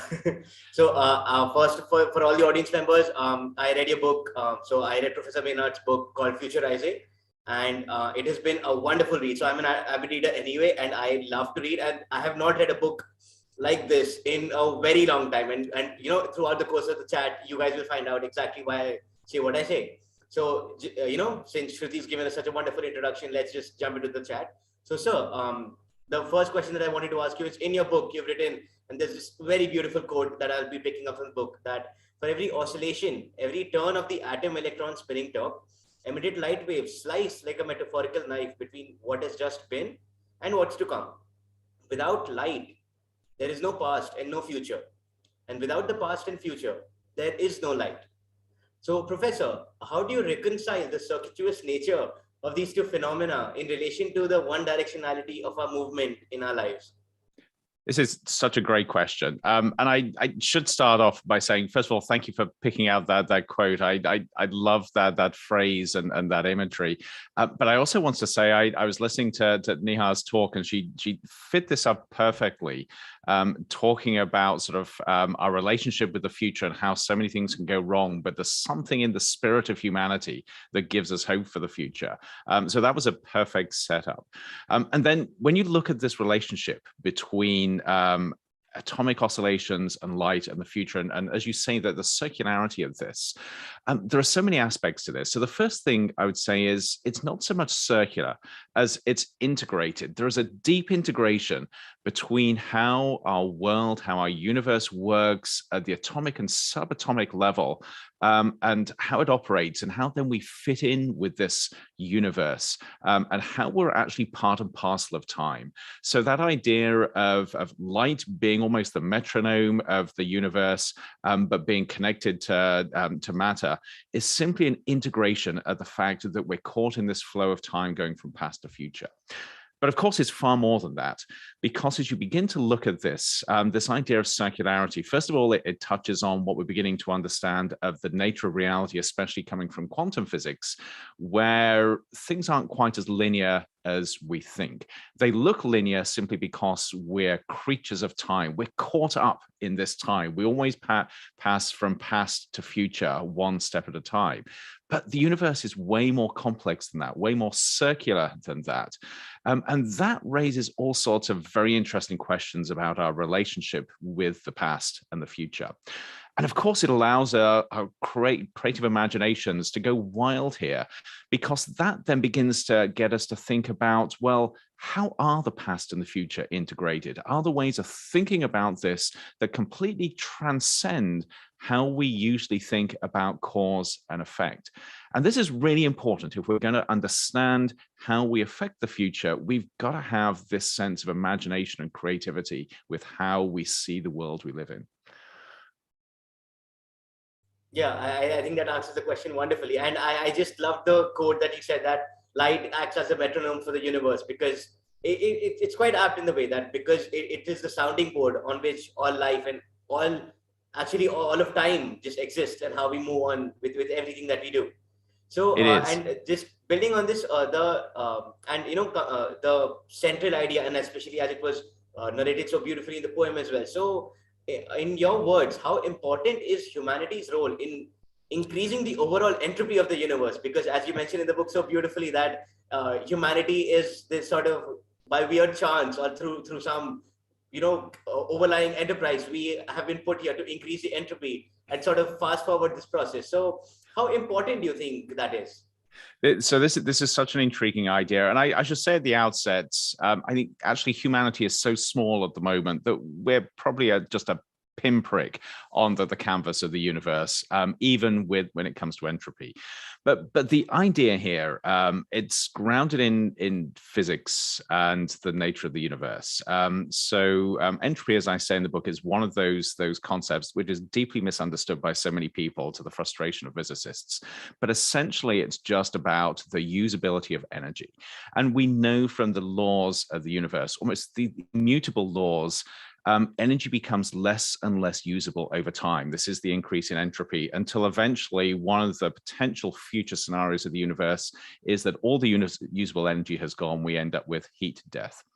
And there's a theory from a gentleman called Jeremy England that this is part of the fundamental nature of the universe. The universe is on this irrevocable move toward heat death.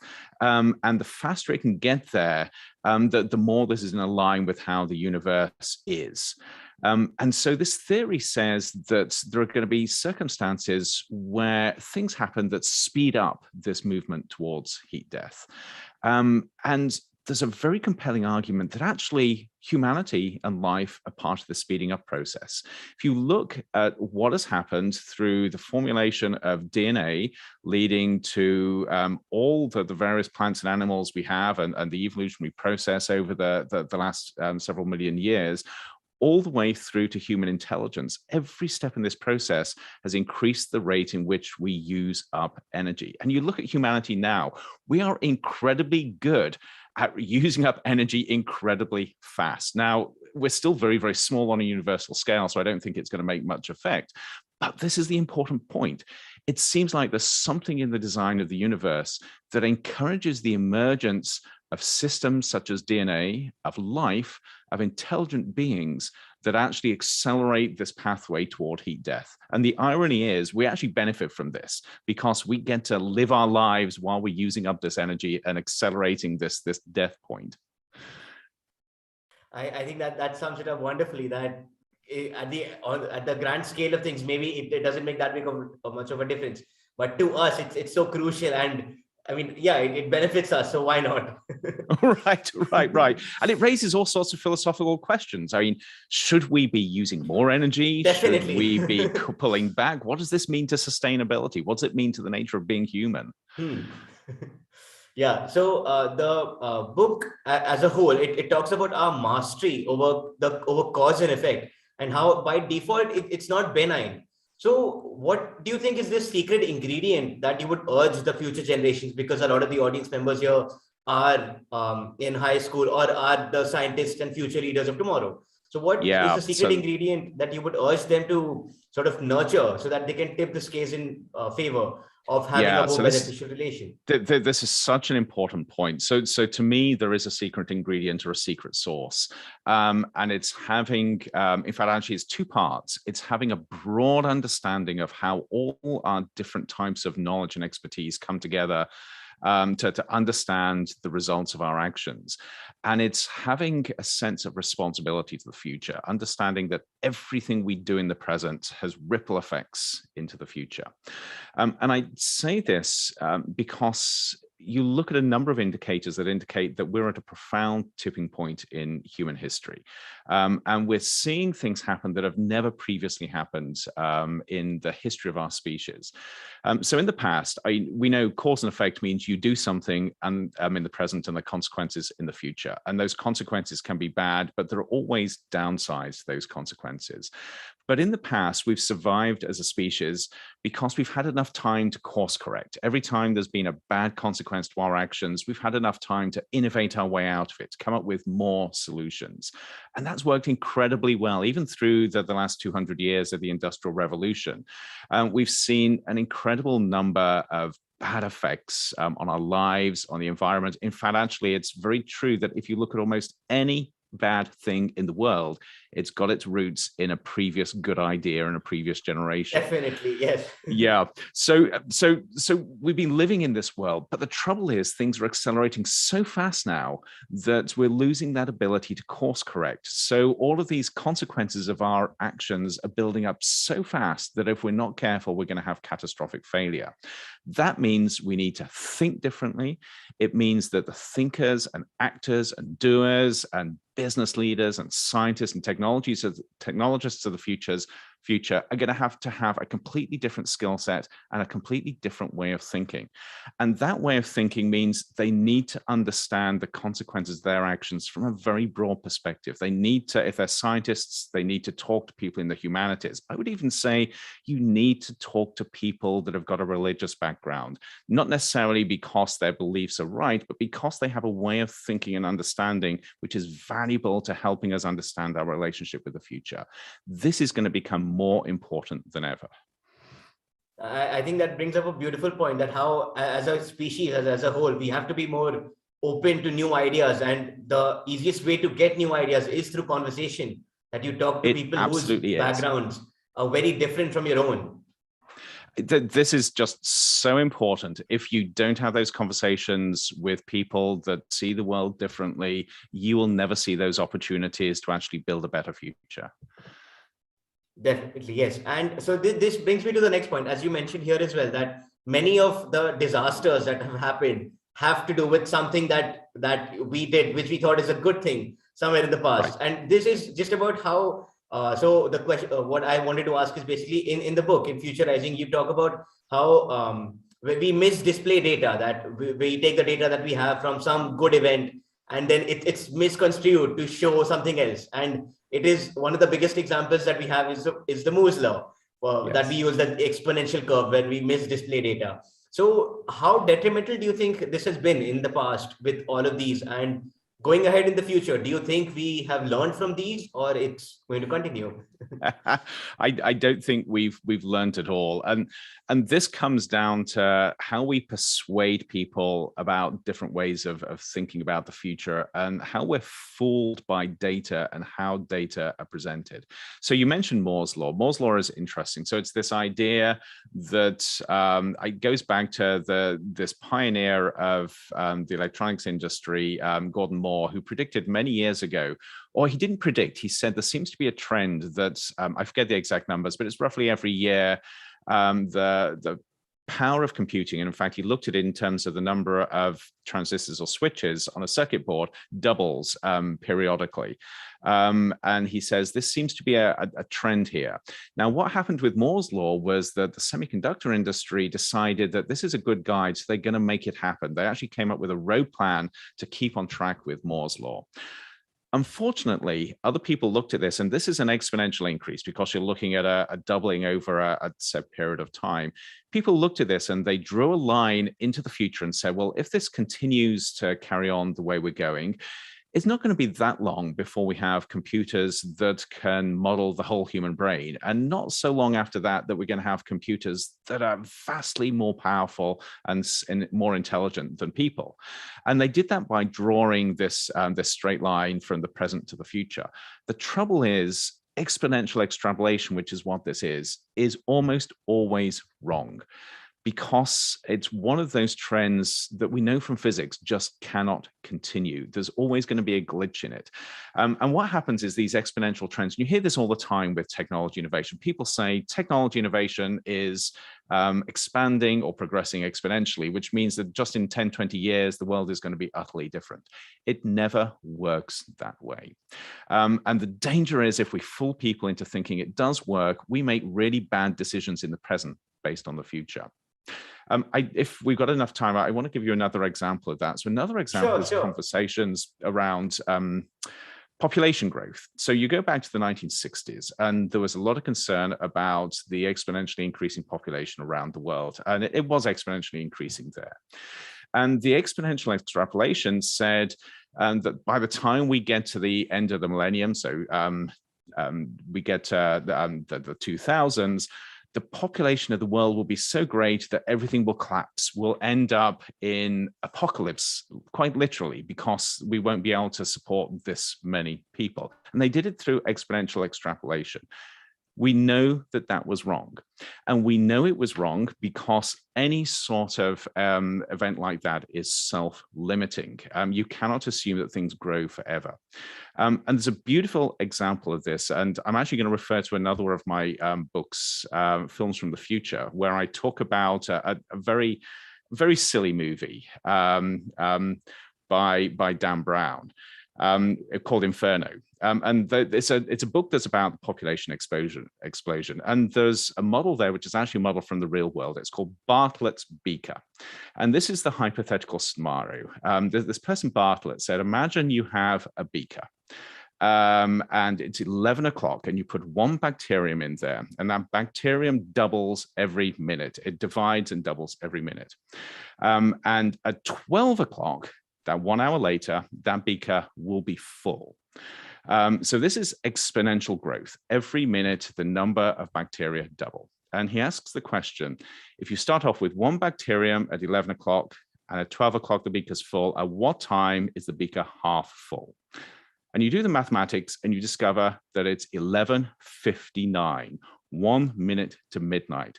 And that sounds incredibly scary. And that's the nature of exponential extrapolation. But there's a problem. You look at the biology of that experiment, and you know that for bacterium to grow, they've got to have food, they've got to have oxygen.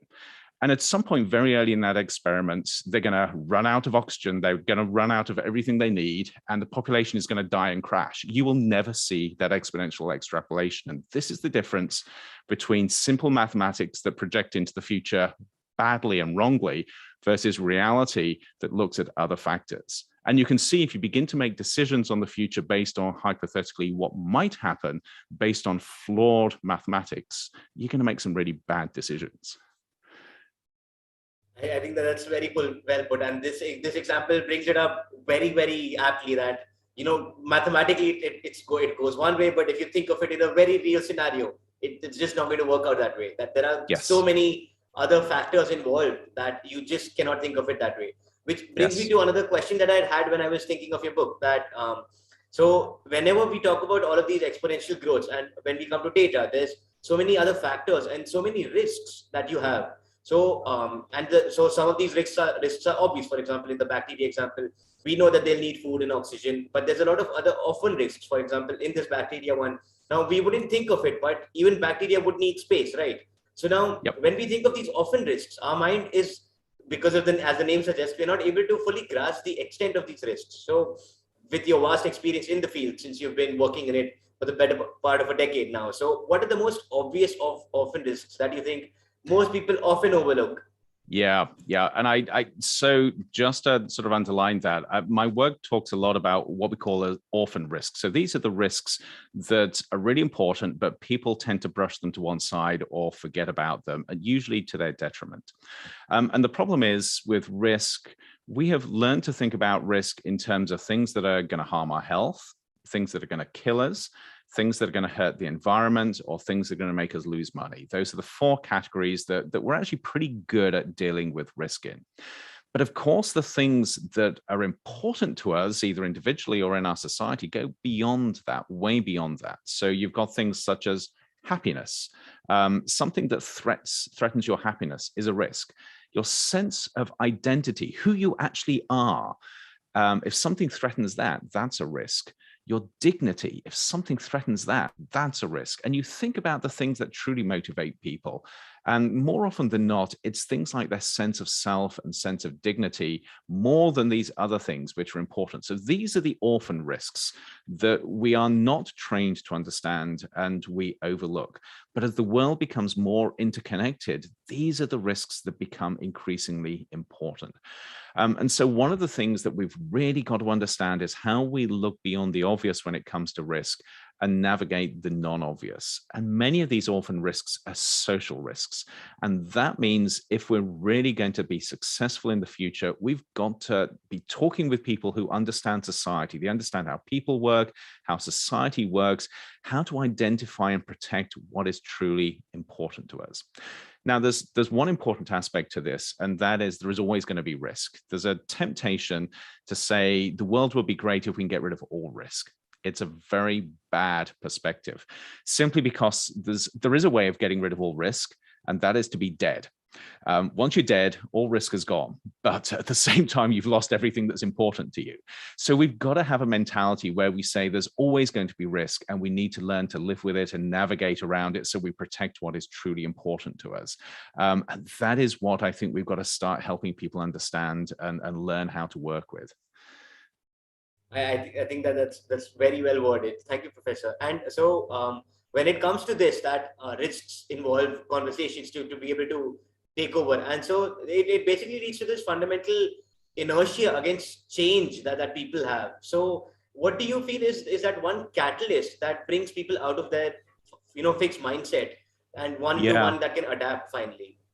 Yeah, so change and uncertainty are interesting. And I don't think people are as averse to change and uncertainty as we sometimes think. And we all have uncertainty in our lives, and we learn to navigate it very well. But it all comes down to what is most valuable to us. What are we trying to protect? If we can understand what is most valuable versus what we're willing to see change, I think we can be very more positive with how we think about change and uncertainty, because then we focus on the right things rather than the wrong things. But to me, this is really important as we help people understand how to navigate change. Because you can actually develop this idea that, say, for instance, say you look at this idea of dignity, what it means to have dignity as a person. In a changing world, to maintain your dignity, you've also got to change as well. And you've got to learn how to live in a different world. So that is not about resisting change, but it's understanding how to embrace change in a way that protects what's most important to you. And this is something that we can learn. But we can also learn to do this in a couple of other ways. And one of the things I find interesting from science is you talk to people who have gone into science and become scientists because of something inside them. They're motivated by curiosity and awe and wonder. And these are not people who want to stay the same. They're people that are excited about change. They want to be challenged. They want to see different things. They want to be just overawed with stuff that they didn't know before. And this essence of science, I think if we can encourage more people to embrace it so they become curious, they get excited about what's different, what's new, and they just become overawed by the possibilities. That is one way also to embrace change, I think. I think that's put really well. So that brings us to the end of the, you could say, planned section of the fireside chat, where we had questions that I had thought of. And now, we have a very engaging audience. We have questions pulled from YouTube in the question and answer panel here. So one audience member asks that in this talk itself and in your work, you've talked a lot about how in order to understand the future, we have to learn about the past. And for that, we have people such as science historians and philosophers and social science experts. So how has your experience been in talking to them about these topics, about the future in relation to the past?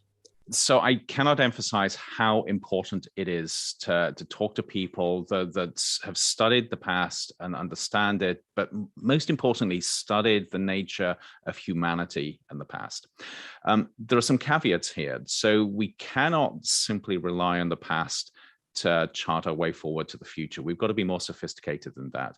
But if we ignore the past and we ignore the nature of our humanity and society in the past, we will simply end up making the same mistakes that previous generations have. So I actually think it doesn't really matter whether you're a scientist or what. You need to work with people and listen to them, understand them, and have conversations with them. People that see the world and understand the past very, very differently to how you do. That's really nice. I hope that answers the question for the member. So another audience member has asked us about, so what are your thoughts on the singularity? And I was chuckling a little while reading it because you've explained it quite well in the book. So I hope that the audience would love to hear it in your words. I do. I actually, yeah. So the book is very wide ranging. It covers physics, it covers art, it covers the nature of being human, and it covers the future of technology, including the singularity. I am a singularity skeptic. So the idea of the singularity is that with accelerating technology innovation and an assumption of exponential growth, going back to exponentials again, we'll get to a point where machines are so intelligent that they're inventing the next generation of intelligent machine faster than we can keep up. And this brings us to a point where we simply cannot predict the future, because now it's a future that's dictated by intelligent machines rather than humans. It's a really intriguing idea. I think philosophically, it's a fantastic idea for stimulating new ways of thinking and new ideas. But I think it's also full of human hubris. I see no evidence that we're actually anywhere close to being on track to developing such machines. And so I think even though some people will claim that we're going to see the singularity maybe in the next sort of 10 to 50 years, I think 50 years from now, the world would be somewhat similar to how it is now. We're going to have some new tech, but we're absolutely not going to have hit that singularity. All right. Yeah, that definitely answers the question. And so this brings me to the next one. That one, we have a question in the audience that asks, so this human destruction that prevails so all around us, do you think it affects only our planet, or it impacts the entire universe on some scale or the other? Well, so at a very practical level, we all know that Elon Musk has got aspirations to send hundreds and hundreds of people to Mars. So it's definitely going to affect other planets in the solar system. Whether it goes beyond there, I don't know. And you can look at it metaphysically or in reality. In reality, I think it's going to be a long, long time before human activities extend significantly further than the Earth or even the solar system. On the other hand, you think about this sort of less directly in terms of use of energy and destruction, and more in terms of how information alters things, and it can actually alter things in terms of destruction as well. So we're constantly broadcasting information into the universe. Then the question is, those ripples that come out from our actions and what we do on Earth, will they at some point interface with other societies, other intelligences, other life? And will that flow of information actually have adverse effects? We have no idea there. But of course, this is what science fiction writers do. And this is where science fiction gives us some really intriguing insights into what some of the potential dangers or pitfalls of the future might be. I think that's well worded. So there's this really simple question in the audience that, okay, Prof, what's your opinion? Do you think time travel is possible? Oh, sorry, say that again. I'm sorry. So the question asks, Professor, what's your opinion? Do you think time travel is possible? Oh, time travel. I will be surprised if it is. Again, if you look at the physics and the theory, it seems increasingly likely that time is somewhat fluid, and so some entities, some types of stuff may be able to go back and forth in time. But the bigger question is whether biological organisms like ourselves that are trapped in the flow of time could go backward in time. That is a very different proposition and a very messy one. And I would be very, very surprised if it's possible. And there is one very silly and simple test of this. And the test is, you can actually sort of have the thought experiment that says, well, if at some point in the future of humanity, people can travel in time, they would have traveled back to us already. So we will already have time travelers in our midst. And therefore, one of the easiest ways of testing whether time travel might be possible in the future is to look for indications that we've already got time travelers here. And to my knowledge, I don't think anybody has found any yet. I think that answers it very aptly. So the next one that we have is, are there any orphan risks of non-social nature which you think are ignored by mankind, but could have a very grave outcomes if or when they materialize? Yes, so orphan risks definitely go beyond the social. And so I will give you one example of a risk actually, which I don't think is a significant risk at all, but it's perhaps a good example of this. And it's the idea of creating a destructive black hole through high energy physics experiments. That's, in some ways, it's a social risk because we have to make the decision to carry out these experiments, but it's also a physical risk, but an incredibly small one. Another incredibly small physical risk is the risk of being hit by an asteroid, catastrophically hit by an asteroid. That's actually significantly larger than creating a black hole because it's going to happen at some point, but within our lifetimes, it's a very small risk. But then there are also other non-social risks. So consider this. One of the things that really differentiates our generation is we're just on the cusp of being able to redesign the world we live in, whether that's redesigning biology through manipulating DNA, or whether it's redesigning materials through just changing the way that atoms and molecules are put together, or whether it's redesigning the cyberspace that we increasingly inhabit just by how we construct that. So now we've effectively got very basic access to the base code of reality, that base code being the base code of atoms and molecules, of DNA, of computer systems and cyber systems. Now we know from early experiments with digital systems that you can create buggy systems and you can crash the whole system if you do the wrong thing. So I would say that one of the more intriguing non-social orphan risks is what happens if we unexpectedly crash reality because of what we're doing with messing around with the base code of reality. I'm hoping we're not going to do that for some time, but it's definitely something we need to think about. Thank you, Professor. That was very insightful. So why aren't younger students, especially the undergraduate students in universities and colleges, being taught about the ethical aspects of technologies, which just leads from the previous question? And is it being actively talked about in the United States? Yeah, so it is, but I would say not in the right ways. So I think around the world, there's been an increased awareness that we need to understand the ethics behind the decisions we make when it comes to developing and using new technologies. And certainly there's quite a bit of conversation around that in the United States. But I would say there are two major problems. One is the courses and the programs we use to teach engineering and technology and even science really don't integrate that ethical approach. Usually ethics are an add-on. So for instance, if you look at engineering programs, the ethics courses are usually the courses that students hate because they're badly taught, they're badly conceived, they don't connect with everything else. So we do a really bad job there. And we're generating these technologists who are creating new companies who have never had any training here whatsoever. So that's a problem. The bigger problem, though, is I don't think ethics is the issue. Ethics is important, but it's only one very small part of a bigger way of thinking about the future.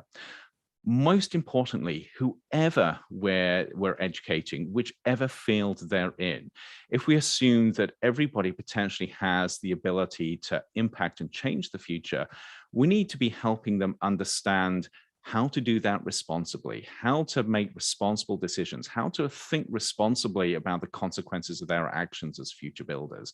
And that to me means that whether you're looking at science or engineering or even the arts and humanities, we need courses and programs around building a more responsible, equitable, vibrant, exciting future together in a very integrated and open-minded way. Thank you, Professor. That was quite informative. So the next one looks like this person has been following your work for quite a bit, actually. One audience member says, I've been following Andrew for some time. A big fan of his book, Films from the Future, The Technology and Morality of Sci-Fi Movies. So Andrew, what's your opinion on the interplay of science fiction and science? What's the distinction line that we have to draw? That's a great question. Yeah. So yes, I wrote this book about science fiction movies, and I actually teach this course. We're teaching it at the moment, where my students actually come to class and they watch whole movies together. So we sit back and we get out the popcorn and we'll watch a Hollywood movie. But the book is really about the future and innovating responsibly. But science fiction movies are incredibly powerful here. So the first thing about sci-fi movies is that they are always wrong. The science, no matter how hard they try, is wrong. They take shortcuts, and most of the time, a few science fiction aficionados in the audience would be a little disappointed to hear that. I know, and but I'm not denigrating that. I watch and I read a lot of science fiction, but the thing is, it's actually not important, because science fiction movies and books are stories about people and technology in the future, but ultimately they're about people. And they tell stories about the consequences of our actions. And to tell those stories, it's okay to take shortcuts with the science. It's okay to be speculative with the science. It's okay to develop a world which isn't the same as our world, as long as it's self-consistent. The most important thing is, this is a medium where we can reveal aspects of our relationship with technology in the future which are hard to see otherwise. And it's a great leveler. What I love about sci-fi movies is you can get people from all different backgrounds, all different disciplines and areas of expertise, all different ways of thinking in the same movie theater at the same time, having the same emotional experience. And that opens up conversations in a way that very few other mediums do. And to me, that's incredibly exciting. I agree that is quite exciting. So I'm personally a huge science fiction fan as well. And so I got this question from one of the audience members that, Professor, since we know that, as you just said, science fiction is quite different and we have to draw the line, but do you believe that science fiction is, at least to some extent, a precursor to modern day science? Maybe that creatives come up with the ideas first and then maybe a scientist works on it. It is. So absolutely, science fiction stimulates scientists and stimulates their imagination. And there are a number of examples of this. So just two examples. Arthur C. Clarke was well known for exploring near-term ideas, which then became a reality. Another speculative fiction writer, Margaret Atwood, plays around with ideas that are very, very close to what scientists do and stimulate them. And then if you look at movies, the movie Minority Report by Steven Spielberg really stands out because Spielberg brought together a group of technologists and futurists to help sort of craft the world of technology he was building. But what happened was he thought he was pulling on their expertise, but a number of those people went away stimulated by the ideas and began to fold that into the technologies they were building. So there you have this very, very close sort of coupling between science fiction and science and technology. And of course, there are many, many scientists out there who will tell you that they've been inspired by science fiction.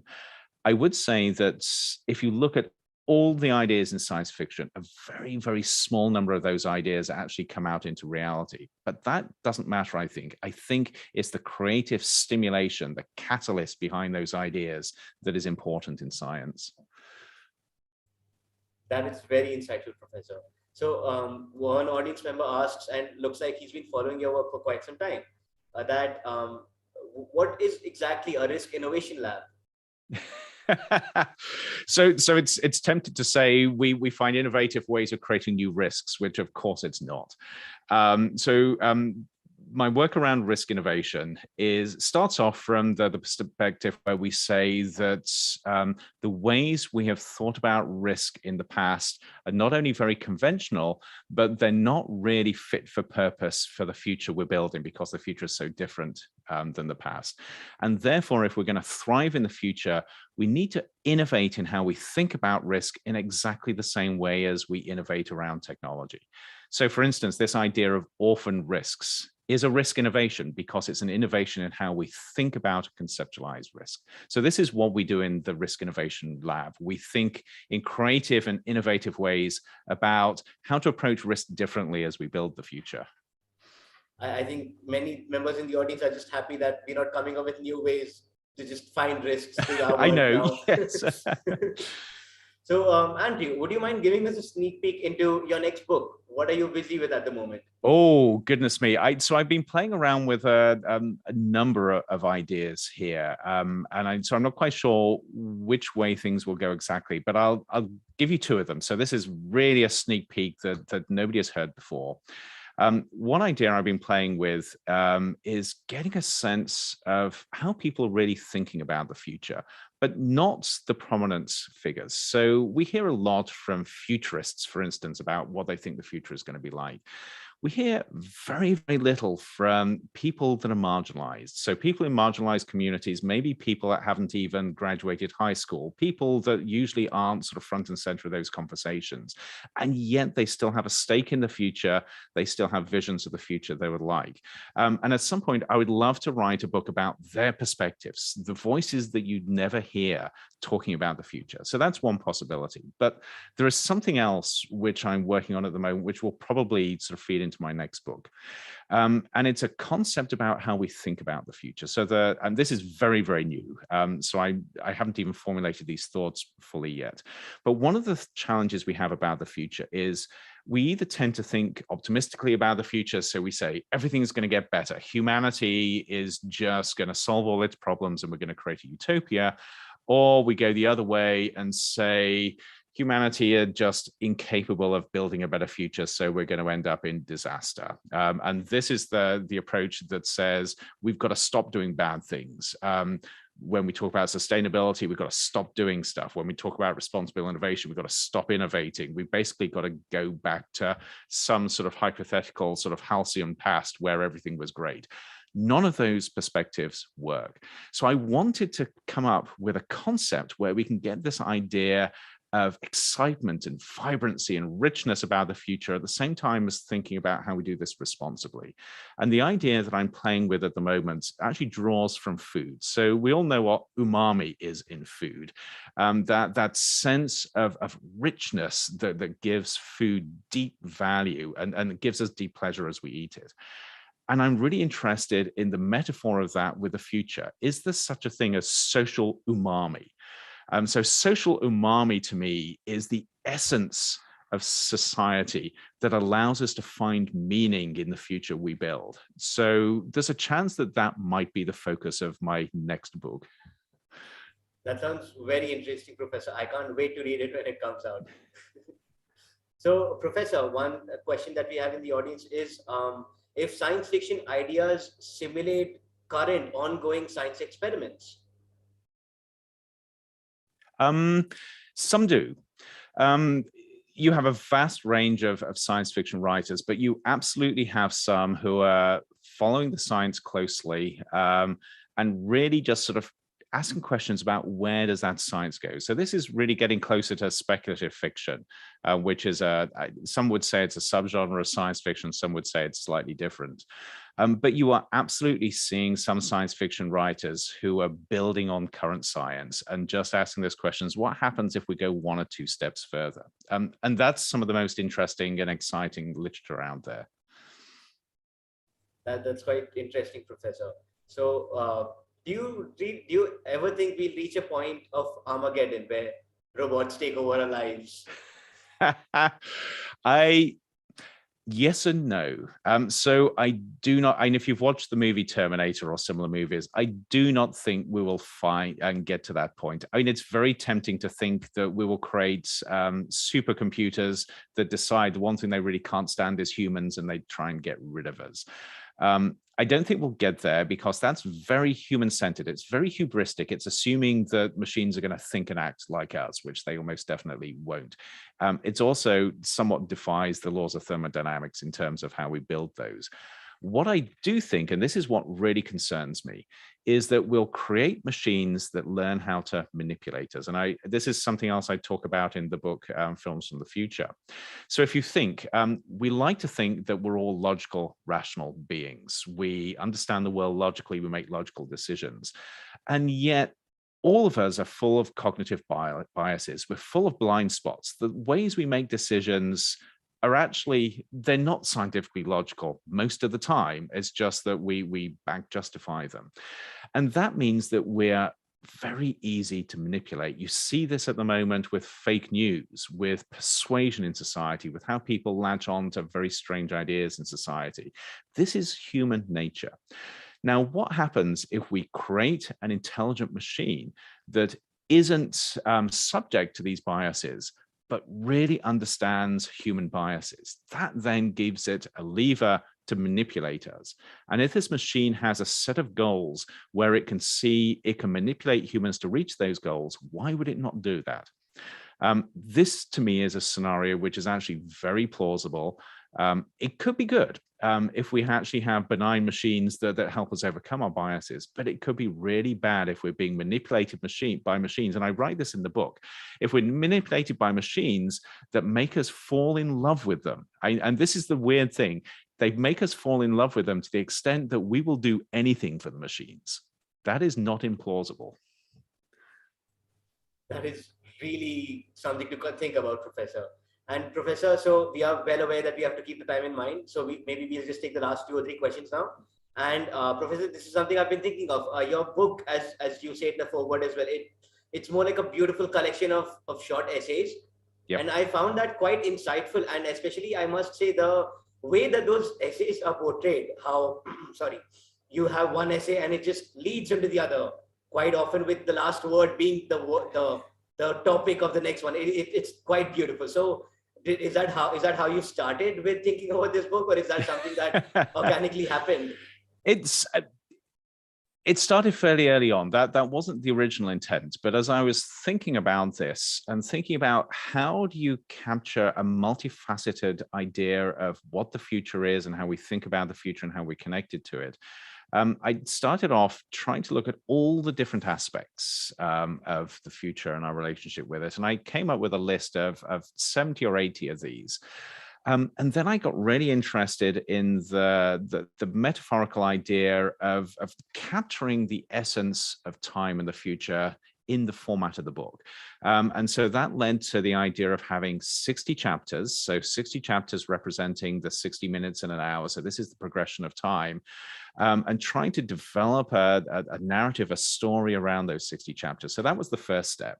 And then I needed to make sure that those told a story together. So as you read it through, first of all, yes, as you say, they're very short, intentionally short, because I wanted these to be short meditations on different aspects of the future, almost like little puzzle pieces where together they create a whole picture. But then as I began writing, I found the beauty of connecting each one to the next. So as you say, every short chapter sort of has a lead into the next one. So you see where the story is going. And it's almost like a nonfiction page turner, I hope. So you get to the end of one chapter and you just want to peep over the page to see, well, where does the story go after this? That was incredible. And I, for one, as a reader, absolutely love this format.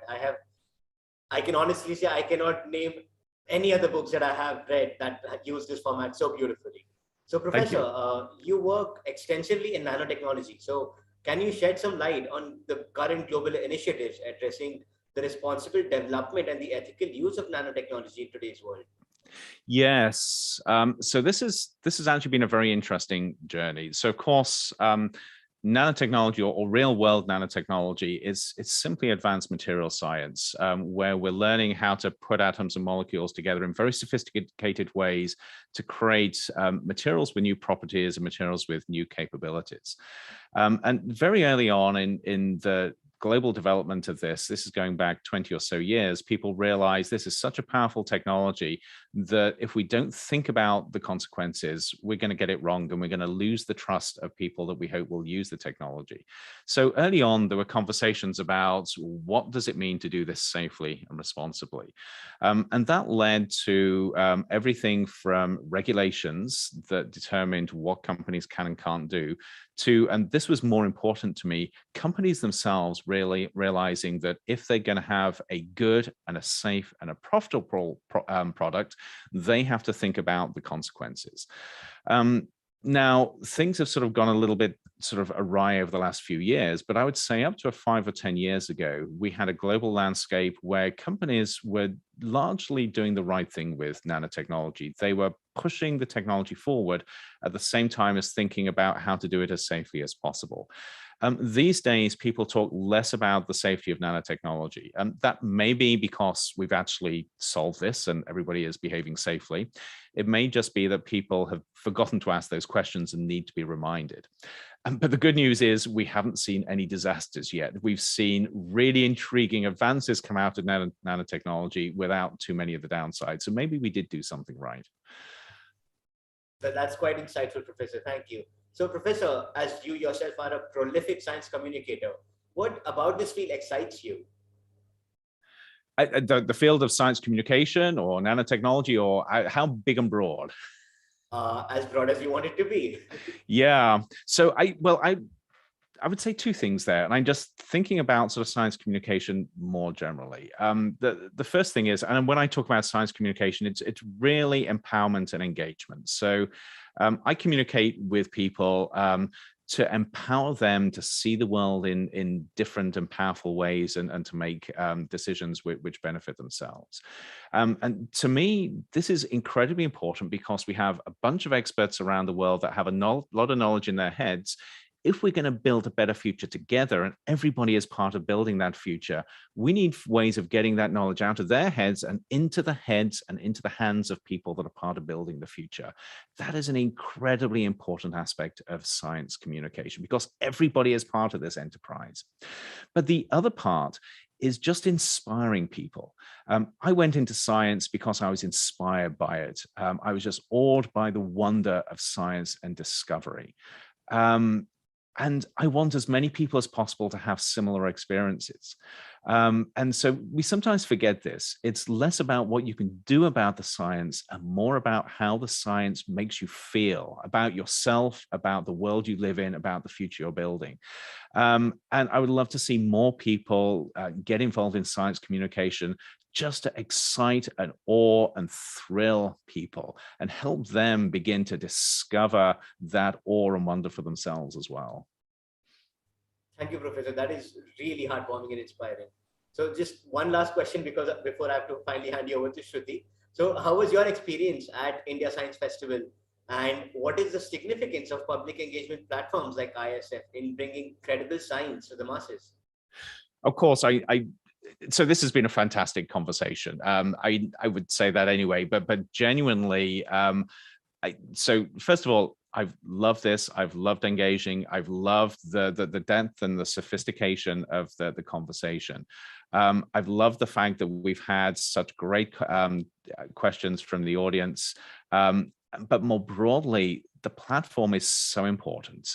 These types of conversations with as many people as possible, with it being as accessible as possible to anybody that wants to engage, are just so important. And I think it's a fantastic thing that you're doing here.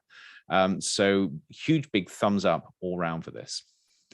And please invite me back. Oh, definitely, Professor, we will. And we are hoping that in subsequent events, we can have you offline for a live session here in India. That sounds great. All for the fireside chat here from my end. And Shruti, over to you. Thank you so much, Parth. And of course, on behalf of the entire team at India Science Festival, a very big thank you to Professor Andrew Maynard, who has so graciously given us his time for the past 1 hour. Professor, it was so insightful listening to the entire conversation. And I think we touched upon some very, very pertinent topics that we really need to think about on a deeper level. And here's hoping that this conversation has ignited some thoughts in our audience's mind to perhaps look into emerging technologies and think about them on a more holistic level. And your book, of course, we've linked it in the chat several times. This is really important. It's a very, very important read and a very enjoyable one too. I would really encourage all of our attendees to go look it up. You can find it in the chat. We have put it in the chat. So Professor, like Parth mentioned, it was such a pleasure listening to you, and I must congratulate you on your oratory skills. You were it was such a pleasant experience just listening to you. And, like Parth mentioned, it will be an absolute pleasure for us to host you one more time at ISF. And here's hoping we get to invite you to India, where you get to interact with our audiences on a very close level. And hopefully next time it's not over Zoom and it's in person. And we would love to host you once again. And please look out for my invitation next year too. I will do. Yeah. And I would love to do that. Thank you so much. This has been a great experience. Thank you so much. And a big thanks to Parth for all the lovely questions that he put forth to Professor Maynard. Parth, you were absolutely fantastic. And on that note, I would request our audiences to just stay tuned for the final 2 minutes that I have planned for you all. Thank you so much for sticking by. It's 10 p.m. IST in India. And of course, it's been a long day for everyone, but thank you for sticking by. We can just imagine how excited you are about all of our events. We have very fun events lined up for our festival till the 23rd of January. All of our events are absolutely open to all, free to attend. So please do encourage your family, your friends, your colleagues to come in and avail of all the different talks, fireside chats, competitions, contests, panel discussions, and demonstrations that we are displaying at this festival. Needless to say, it's an excellent opportunity to come forth and celebrate the wonders of science and tech together. We're here to bring credible science to all of your homes. It's an endeavor to bridge the gap between science and society.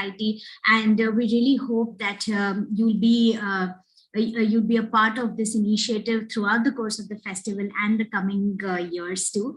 So on that note, have a very great, have a good evening, good night to everyone.